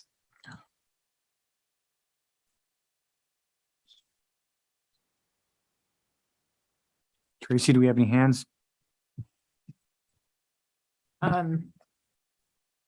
No hands are raised from our remote attendees. There were a couple of emails received with comments related to SB9. I think Martha has those. We can read each of those. These were forwarded to you earlier today, and there are hard copies on the dais and hard copies over there as well, and additionally posted to our website under our archive of late correspondence. Okay, so the comment letter was received by Corinne Grant. Hello, my name is Corinne Grant, and my husband and I are in the process of applying for a lot split of our parcel at 1161 Meadow Sweet Drive.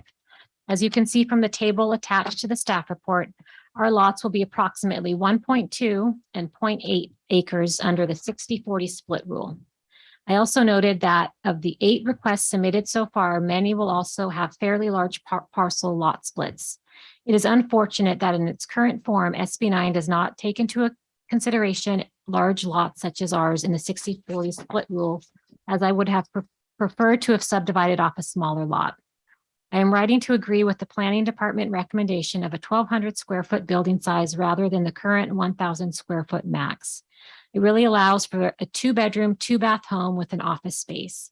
I feel that this is the minimum size of a small family needs, especially if 1 or 2 adults are working from home.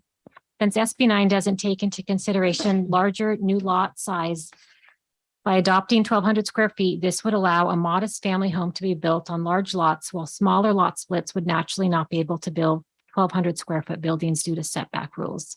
My husband and I are 69 and 65 years old and would like to have rental income for retirement so that we can remain in our home as long as possible. The larger building size would allow us a slightly larger rental income. Thank you. And the next comment is from Vanessa and Garrett Hateful. Hello, and thank you to the commission for letting us share our thoughts on SB 9 building regulations. My husband and I spoke at a town council meeting last year regarding SB 9 in favor of allowing more housing development. We have now been residents in Corte Madera for 3 years and hope to live here indefinitely. We have now completed our lot split and want to first give many thanks to the planning department with a special shout out to Tracy, who helped move our project along quickly and was a stellar partner in navigating this new ordinance in a very professional and supportive manner. Thanks also to Martha for guiding us and keeping us in the loop with developments. Our new lot is at Chapman Drive and Tamalpais Drive. It is 3,015 square feet and it is in the flats, no grading needed, no safety hazards to note. Because of the small size, we are faced with very limited possibilities under SB 9 to build. We are hoping to build a new house for our growing family so that the commission allows the commission looks to make a permanent parameters around SB 9 development. We want to encourage the group to consider who these new developments could serve in this decision. Corte Madera is a town that you aspire to move to and start a family, grow your family and send your kids to wonderful schools, and core to this dream is being able to find and afford somewhere comfortable to live. A larger square footage allowance, reduced setbacks for building under SB 9 would help more young families achieve this dream. As small as it may seem, 200 square feet could equal an additional kid's bedroom, possibly even 2. We hope you'll consider a larger square footage allowance under SB 9 for single family homes, selfishly so that our family can continue to live here longer, but also for other families like us who are looking to purchase or rent a starter home of their own. The urgency ordinance, which was in place when we decided to proceed with the lot split, set a limit of 1,000 square feet for buildings when setbacks are reduced to SB 9 minimums. As such, we request that you allow at least 1,000 square feet, maintaining the urgency ordinance standards and not reducing them further. Any amount higher than 1,000 square feet will help even more in allowing families to remain in here longer as their family grows. SB 9 was a ruling set at state level, and we understand many are against possibilities it opens up. There is a fear of NIMBYism around new development, but the core tenet of SB 9 is based not on sentiments, but facts. Those facts are that there is an increasing shortage of housing and that housing that is available is becoming more and more unaffordable. There are a lot of cases like ours where good intentioned residents are willing to develop and increase housing supply in a positive, rule-following manner. We understand the need to protect our community from development that is unsafe or ill-intentioned, but please keep in mind that there are very positive outcomes that can be supported via SB 9 if the regulations do not block them. We support the thoughtful growth of our wonderful town and hope you will too. We are sorry we cannot be there to speak for ourselves as we are busy doing kid bedtimes.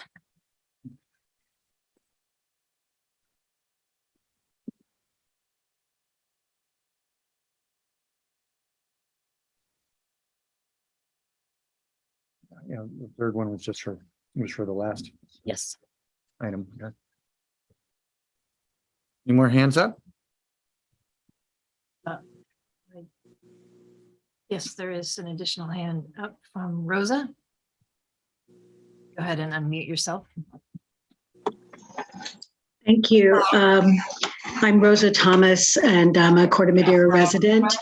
And my question is along the path of the idea of NIMBYism. And I'm just wondering, with the when you have to notify the neighbors of the intent of split, and there's that 10-day period, I'm just wondering what under SB 9 and under the town ordinances, what power would someone have to push back? I'm just worried about, I'm worried that there would be pushback and just, how powerful that might be or effective it might be.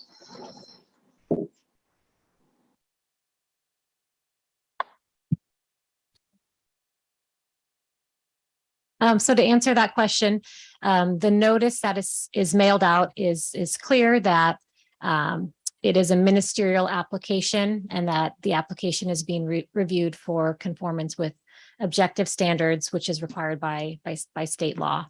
So it's not uncommon for residents to call and ask questions when they get a notice in the mail, and the planner speaks to the individual and kind of goes over the legislation and what someone can and can't comment on. So if someone raised a comment that they didn't like the design of the unit, or they thought it wasn't appropriate, then those are comments that they are taken into consideration, but they don't have a bearing on what the decision is on the application, because staff is just looking at the objective standard. So that is explained to anyone who calls in with questions or concerns on an application.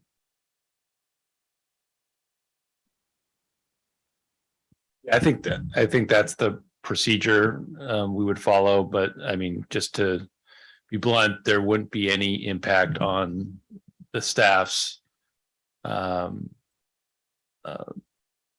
basically our procedural requirement of approving a project that conformed with the objective standard. So we would go through with that. I think Martha previously mentioned there is after that, there is a review of the record action somebody could take, which would then, I think it's 10 days after a decision is made by the planning department, they could request and file an application for a review of the record, in which case that would then be reviewed by the town manager or the town manager's designee for just conformance. It's sort of like a verification that actually the town has reviewed the application in accordance with the objective standards. And if that has been done correctly, it's sort of like a double check, then the application again is approved. And that would be the end of that, the town's involvement at the application process.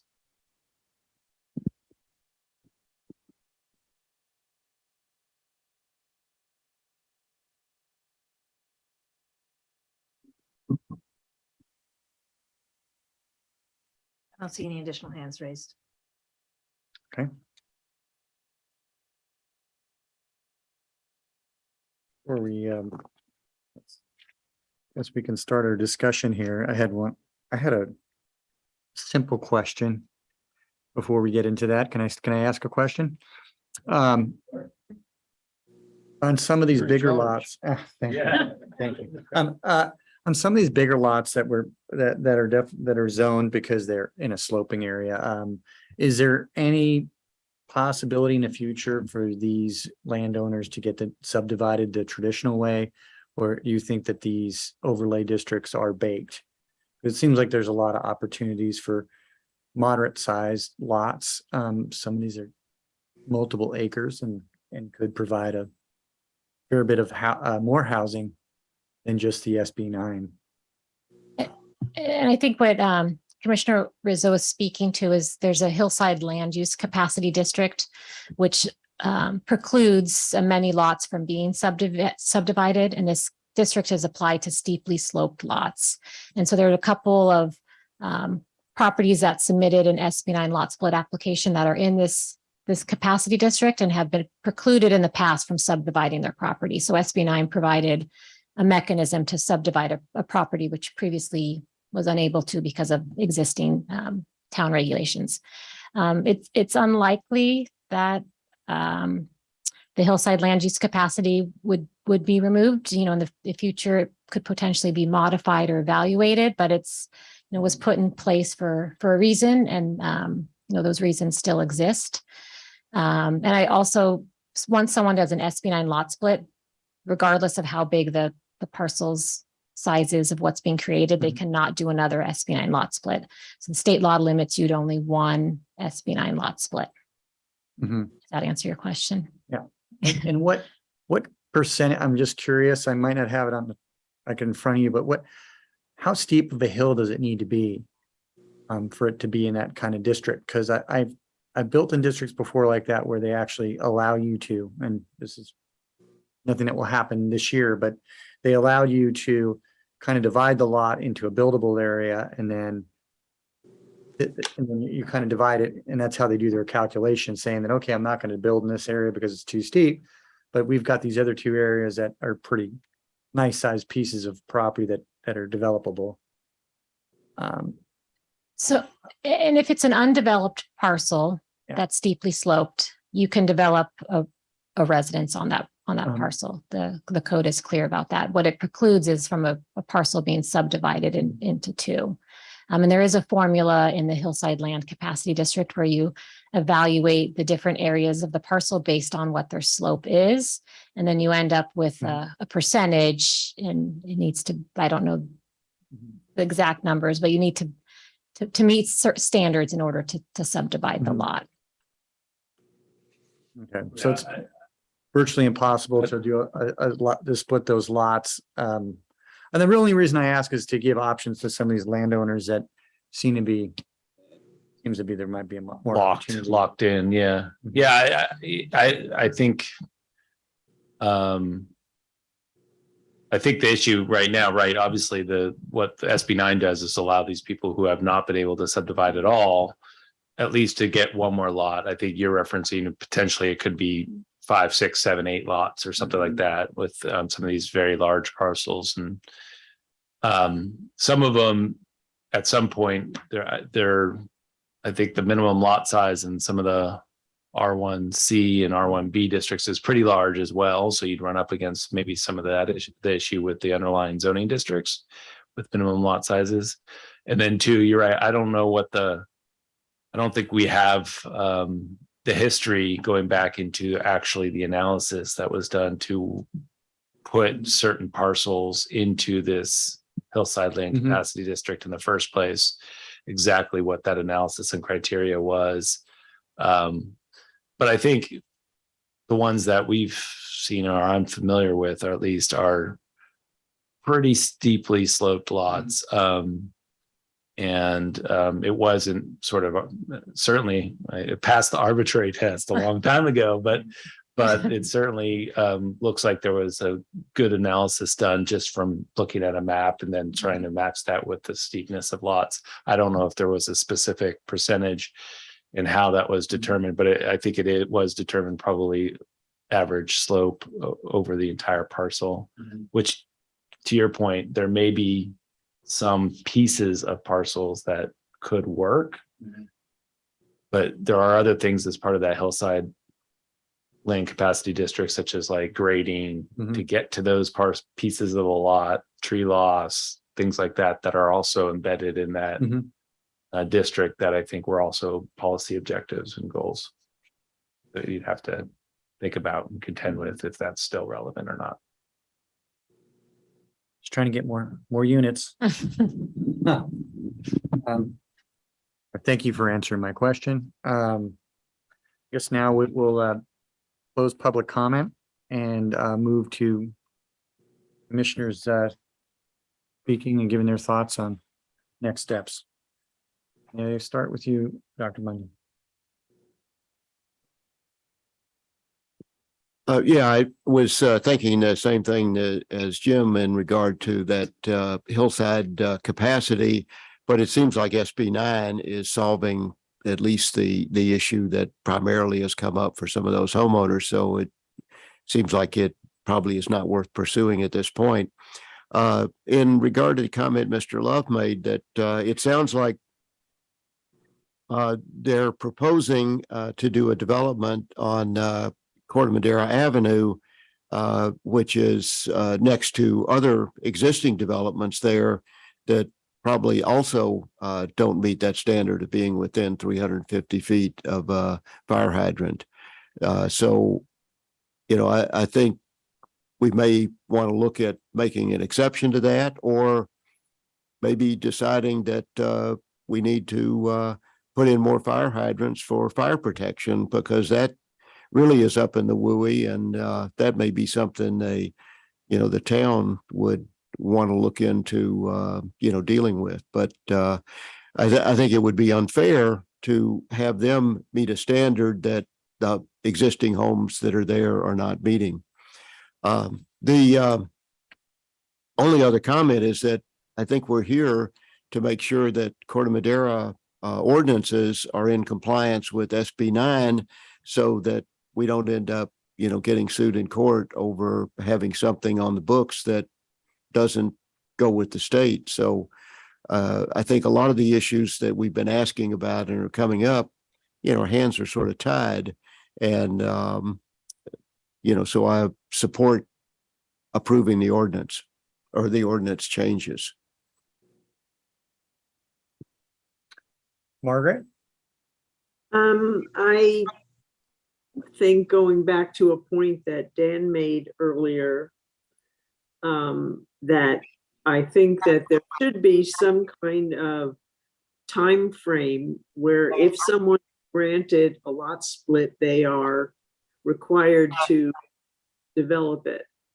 I live across the street from someone, it isn't a lot split, but they were granted an ADU, and it's now going on 6 or 7 years before they've started it. They just have begun to start it.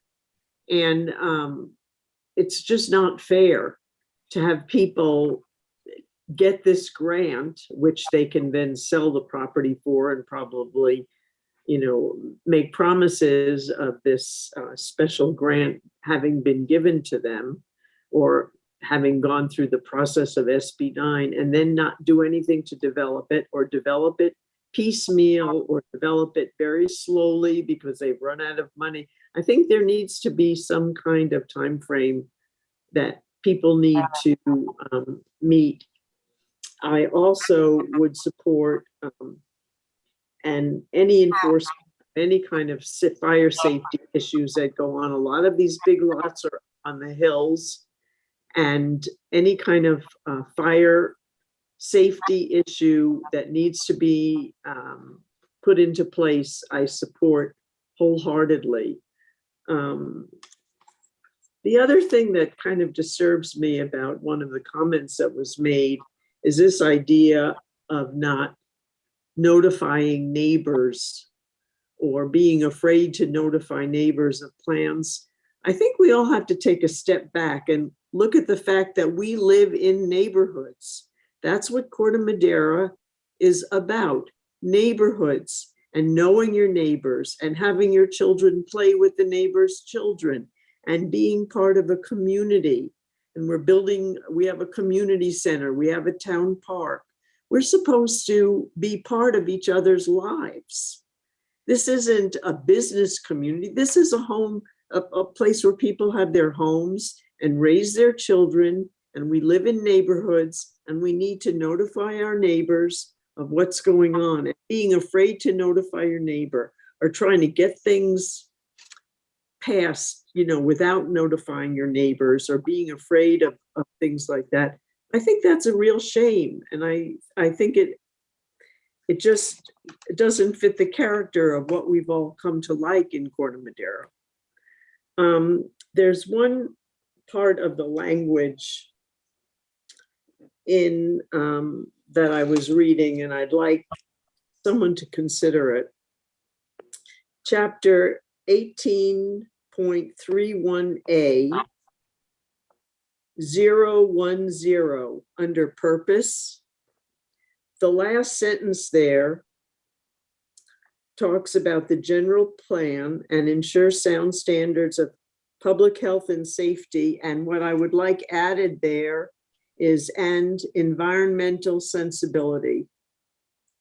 I think we're not saying anything about the environment here. And I think building 4 houses where there was only one before impacts the environment. And I think we need to just at least pay lip service to the idea that Corte Madera still cares about the environment.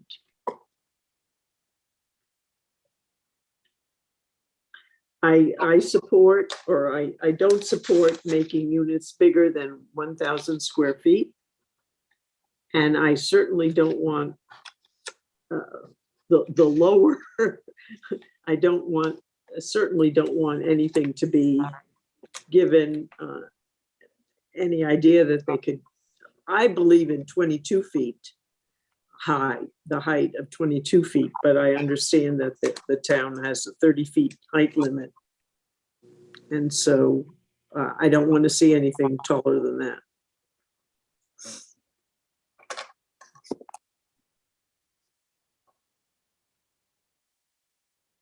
That's it. Okay, thank you, Margaret. Daniel, you're up.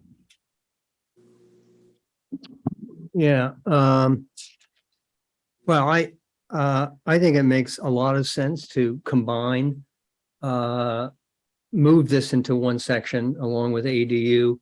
I think it's much cleaner. They all relate to each other. Makes a lot of sense. And it's going to be easier for the public and for you all to administer. I saw Ann commenting about the time frame thing. I mean, perhaps that's going to violate the SB 9 legislation if we tried to add that.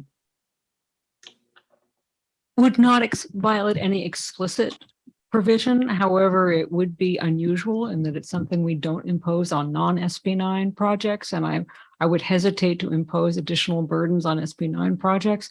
But the more foundational problem is actually making a viable remedy, because once the parcel is split and the parcel map is recorded, the 2 parcels can go into separate ownership. There's really no way to undo it. So what are you going to do if the person doesn't develop the lot in a timely fashion? Well, it would be like a building permit. Well, that's a good question. Yeah, building permit. Yes. Yeah, you already have the lot. Yes. Yeah. So is there a covenant on the lot that says you could, like, if it's sold and changes hands, can someone come back and do a design review on a normal house? Oh, yes. You always have that option. So someone could build a much larger house if it goes. If it conforms. You don't have to sell it. Yeah, you can always build a larger home by going through the old-fashioned zoning, discretionary Gotcha. zoning process. So you're only limited to 1,200 square feet if you want to do a by right. Yes, and even then you only get that if you increase the setbacks beyond the 4-foot minimum of SB 9. I would like to see 3 definitions added. One is the 2-unit development, which again, this ordinance just jumps in. It doesn't really say what it is. The other one is urban lot split. We also don't define that. It just jumps right in and says is defined.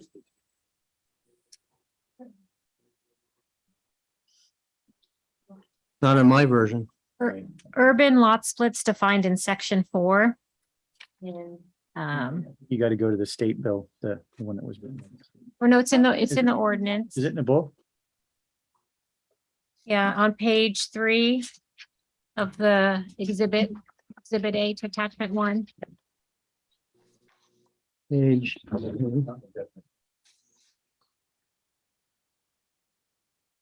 Of the 18. Definition that we've added initially only applies to Title 17. Okay, So we so want to add have to that also in 1831. So Okay. are you saying it makes sense to add it here or not? It does make sense to add it to the new chapter of Title 18. I believe that chapter already has a definition of 2-unit development. It does not? That was added to chapter 1804, which is the definitions chapter. It's been put.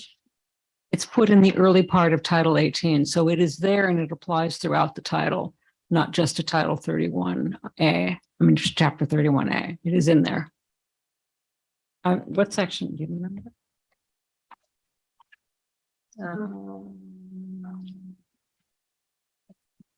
Section 7. It's in section 7. And should urban lot split be added to 1804 or 1831?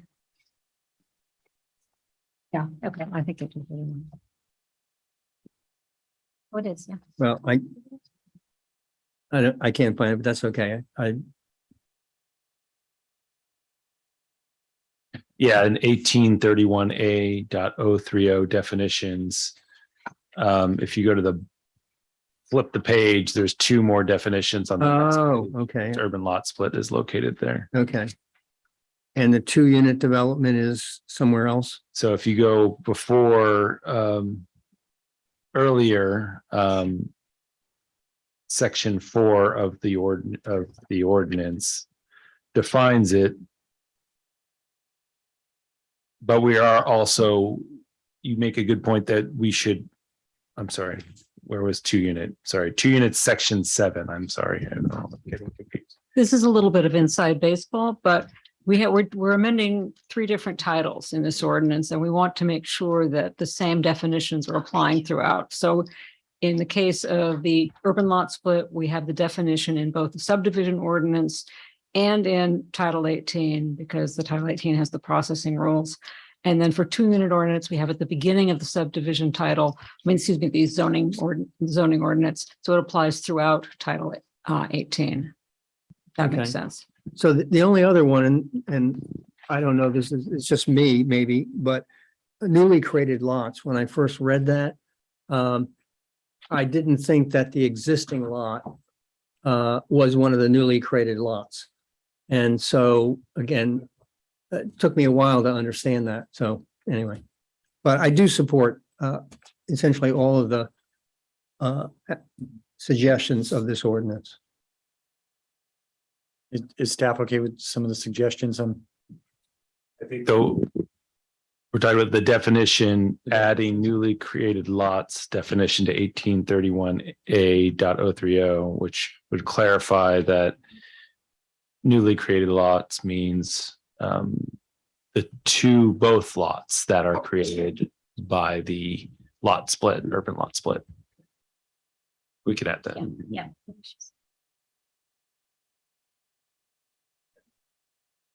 What about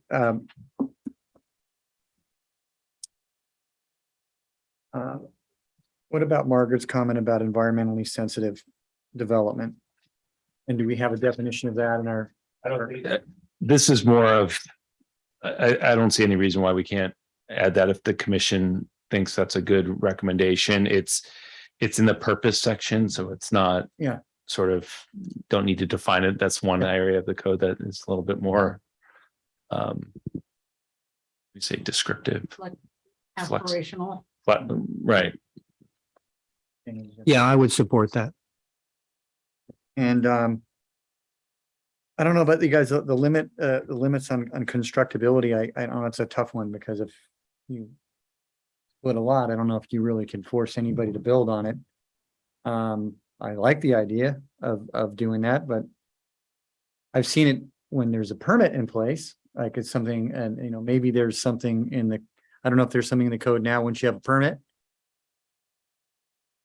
Right? If you have a building permit, it's different, right? Then I think that once you start, there isn't currently an ordinance, and I think this is more of a global discussion that has come up from time to time, but certainly we don't have a requirement that once you start, you have to finish in a certain amount of time. You do, obviously, the building code does have requirements that you get inspections every 6 months, or at least one inspection. It's got to be a real inspection. The permit can become expired, but the real consequences of that are that you have to reapply for the building permit after a certain amount of time, which can incur, costs and whatnot if you do that. And the codes can change every 3 years, which we've talked about. So Sure.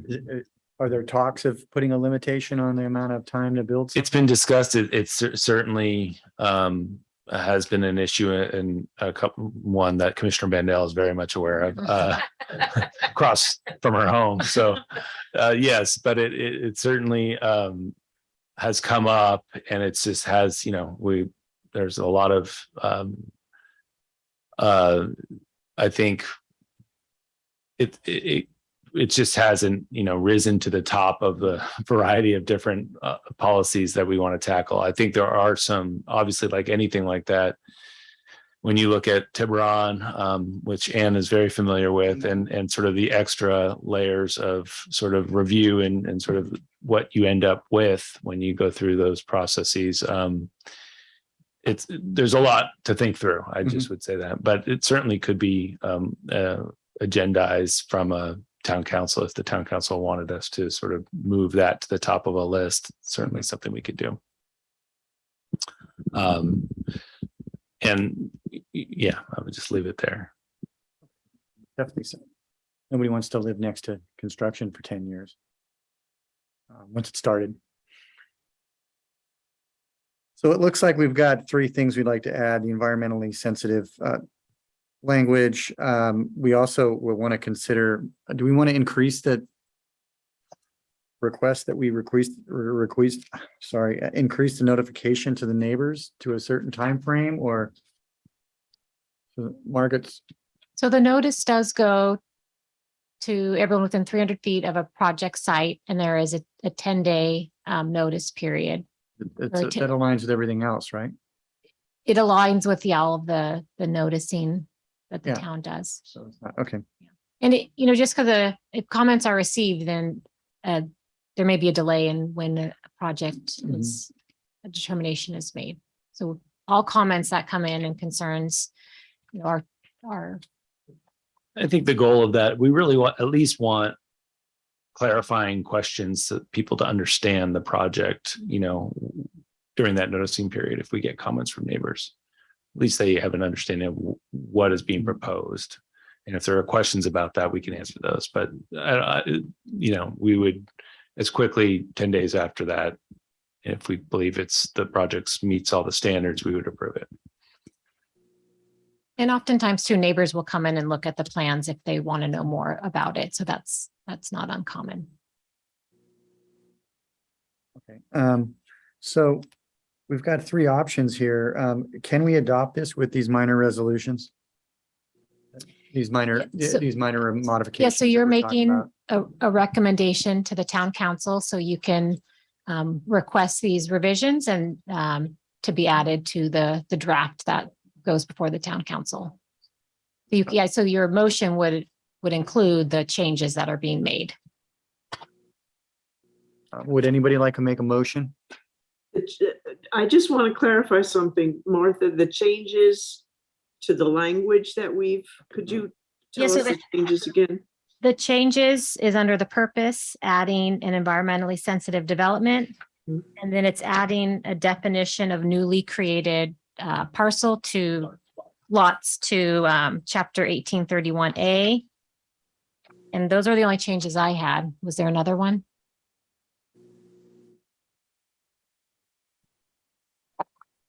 I think was there something about the definition of duplexes?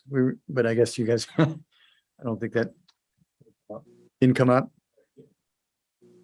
But that may come up when people are developing this, like if they're going to have to pay the in lieu fee. Right? Any two unit they don't have to be attached. Okay, as long as it's defined somewhere. Can I bring it back to the commissioners? Would anybody like to make a motion?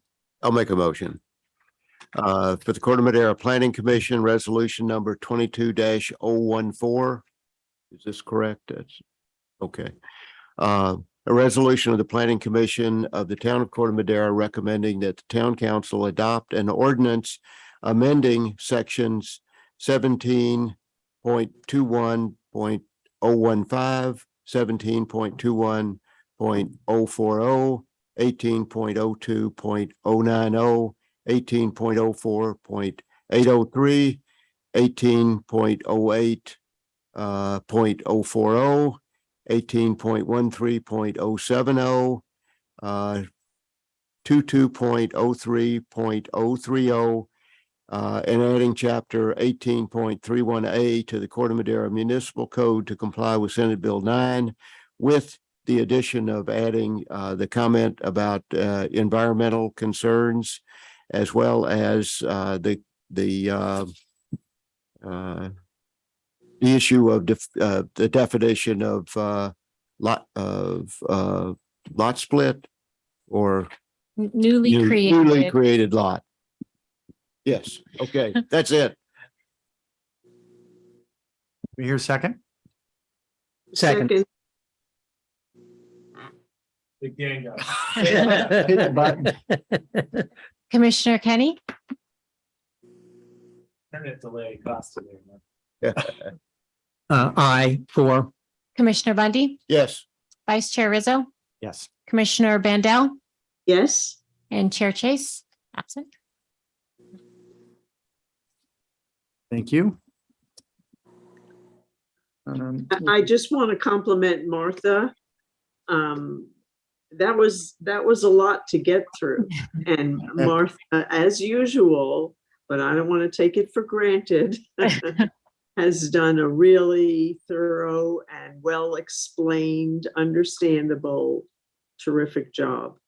Thank you. Thank you. I second that. thirded, yeah. All right, we want to bring it back to some routine matters, reports. Yes, I'm the first one on reports. So I did the town council meeting on 10/3. And there was one.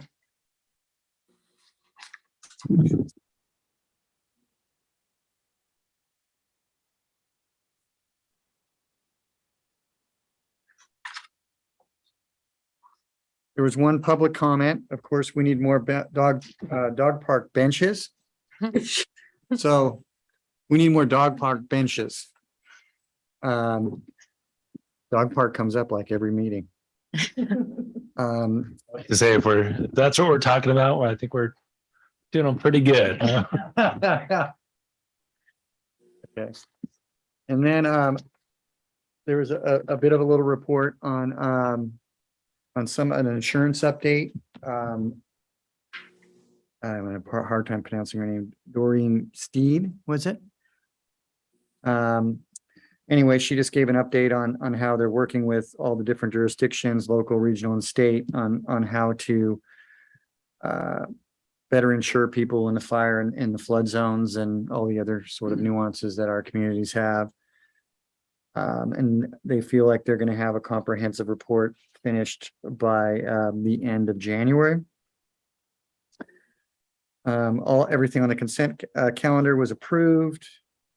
Our director of Parks and Rec was going over the master plan and started talking about her process on our workshops and her surveys over the last year, and is looking to get some funding to do a facilities site condition assessment, which was approved by MAC 5. MAC 5 is going to be the consultant.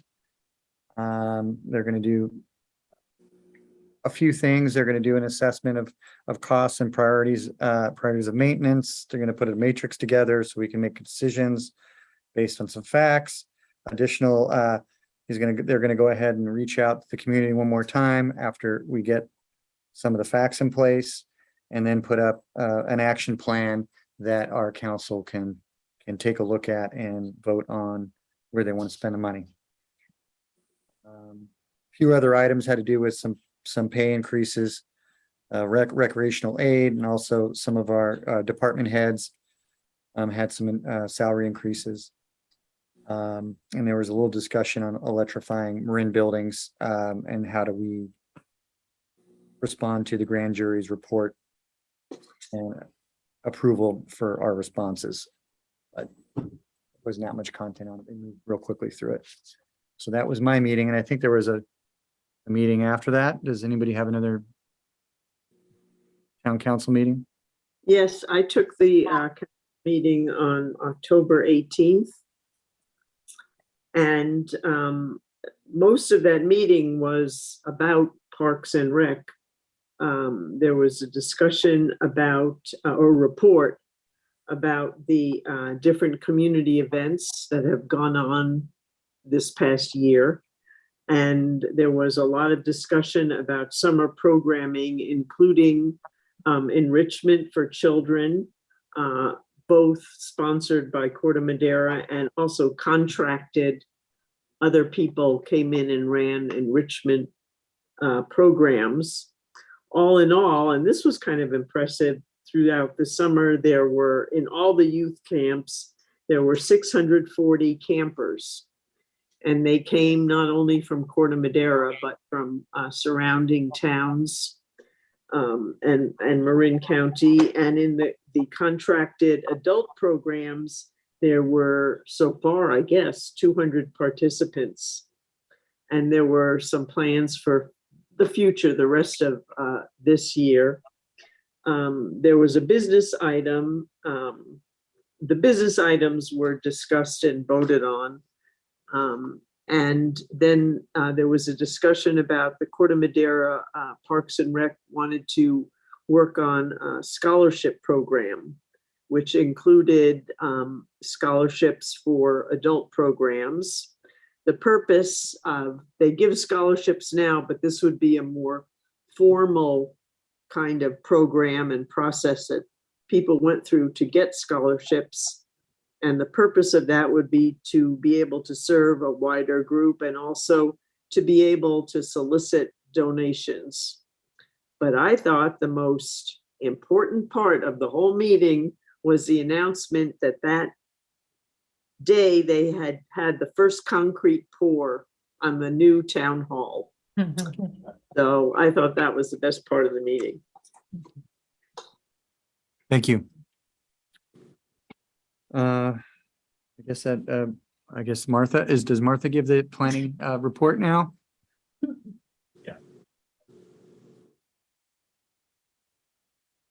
So this Thursday, there's going to be a public meeting to take comments on the draft subsequent environmental impact report that was prepared for the draft housing element project. The meeting's at 6:30 p.m. via Zoom, and information is on the town's housing webpage about how to participate in that meeting. And the purpose is to collect comments, not to respond to them, and they'll be responded to in the final EIR, which will be prepared. Also related to the housing element, we're going to be having a workshop to discuss their draft rezoning proposal. And we've kept that as the only item on the agenda, as we anticipate it should be a really good discussion. And that's going to be at the November 9th meeting. So the meeting date was moved back to Wednesday because of the elections. So in about 2 weeks. And then the comment period for the EIR, the subsequent EIR, ends on November 21st. So that'll be the last day to submit comments. Martha, is our next planning meeting, that's the one that got pushed today? Yes, so the next planning meeting is on Wednesday, November 9th. So 2 weeks from tomorrow. November 9th? Yes. Daniel, did you have? Yeah, do we have any idea when we're going to hear back from the state on the housing plan? Yes, so we actually will hear back from the state also on Monday, November 21st. So that'll be a big day. Okay. Are you gonna be sick that day? So you can have a Thanksgiving? Any initial feedback from them? No, we've reached out to them to request that we meet with them prior to receiving our comment letter. So we're hoping a couple of days before getting the comment letter, we can sit down and go over any questions they have. The county did receive their comment letter last week, I believe, and the comments were pretty manageable. So, and we did work with the same consultants on our affirmatively furthering fair housing analysis, and a lot of cities tend to be getting comments on that. So we're hoping that bodes well for us. And their comments came in on day 90 as well. So Of course. yeah. This is an important one for all of you to maybe pay attention to as well. So the town, the update to the building code is sort of every 3 years, as most of you know. And so it's that is quickly approaching. Our schedule is to take, there's 2 meetings where this is introduced, the building code update is introduced and then adopted. November 1st, we're taking that to the town council for introduction, and November 15th for adoption, so that 30 days post November, so that we can get it enacted by January 1st, 2023.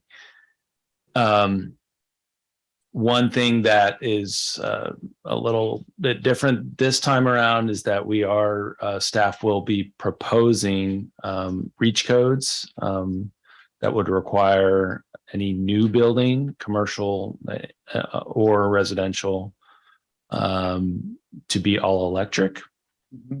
And there will be some additional or enhanced proposals for electric vehicle charging that are sort of more consistent with tier 1 regulations, if you're familiar with the CBC on that, and the California Green Building Code as well. So those are 2 measures. That's going to be discussed at the Climate Action Committee tomorrow. And there will be verbal sort of, I guess, report next Tuesday at the town council for those, that proposal and sort of the update to the building code. So if you have any questions on it, let me know. You guys typically present like bullet points because it's so building code. So Yeah, exactly.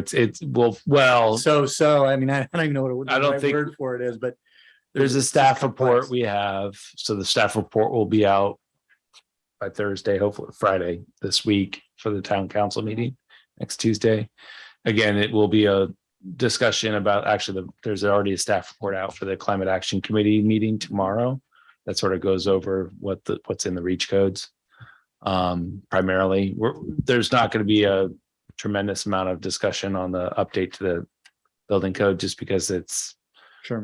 everyone's got to adopt it. So it's not much to really do there other than I think Thomas Ahrens, who's our interim building official, will be able to answer questions that anybody may have on the building code itself, but will be there available. And Bob Brown has also been helping actually on that aspect of our work as well, from helping me with the staff report and sort of the green building standards that we're proposing.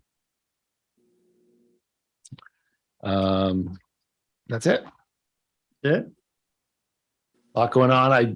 If you want to pay the mayor's forum today, just before this meeting, tried to summarize all the different things that are going on in the planning and building world. So if you want to see that recording, we touched on 3 of them here, but there's several others that are coming down the road.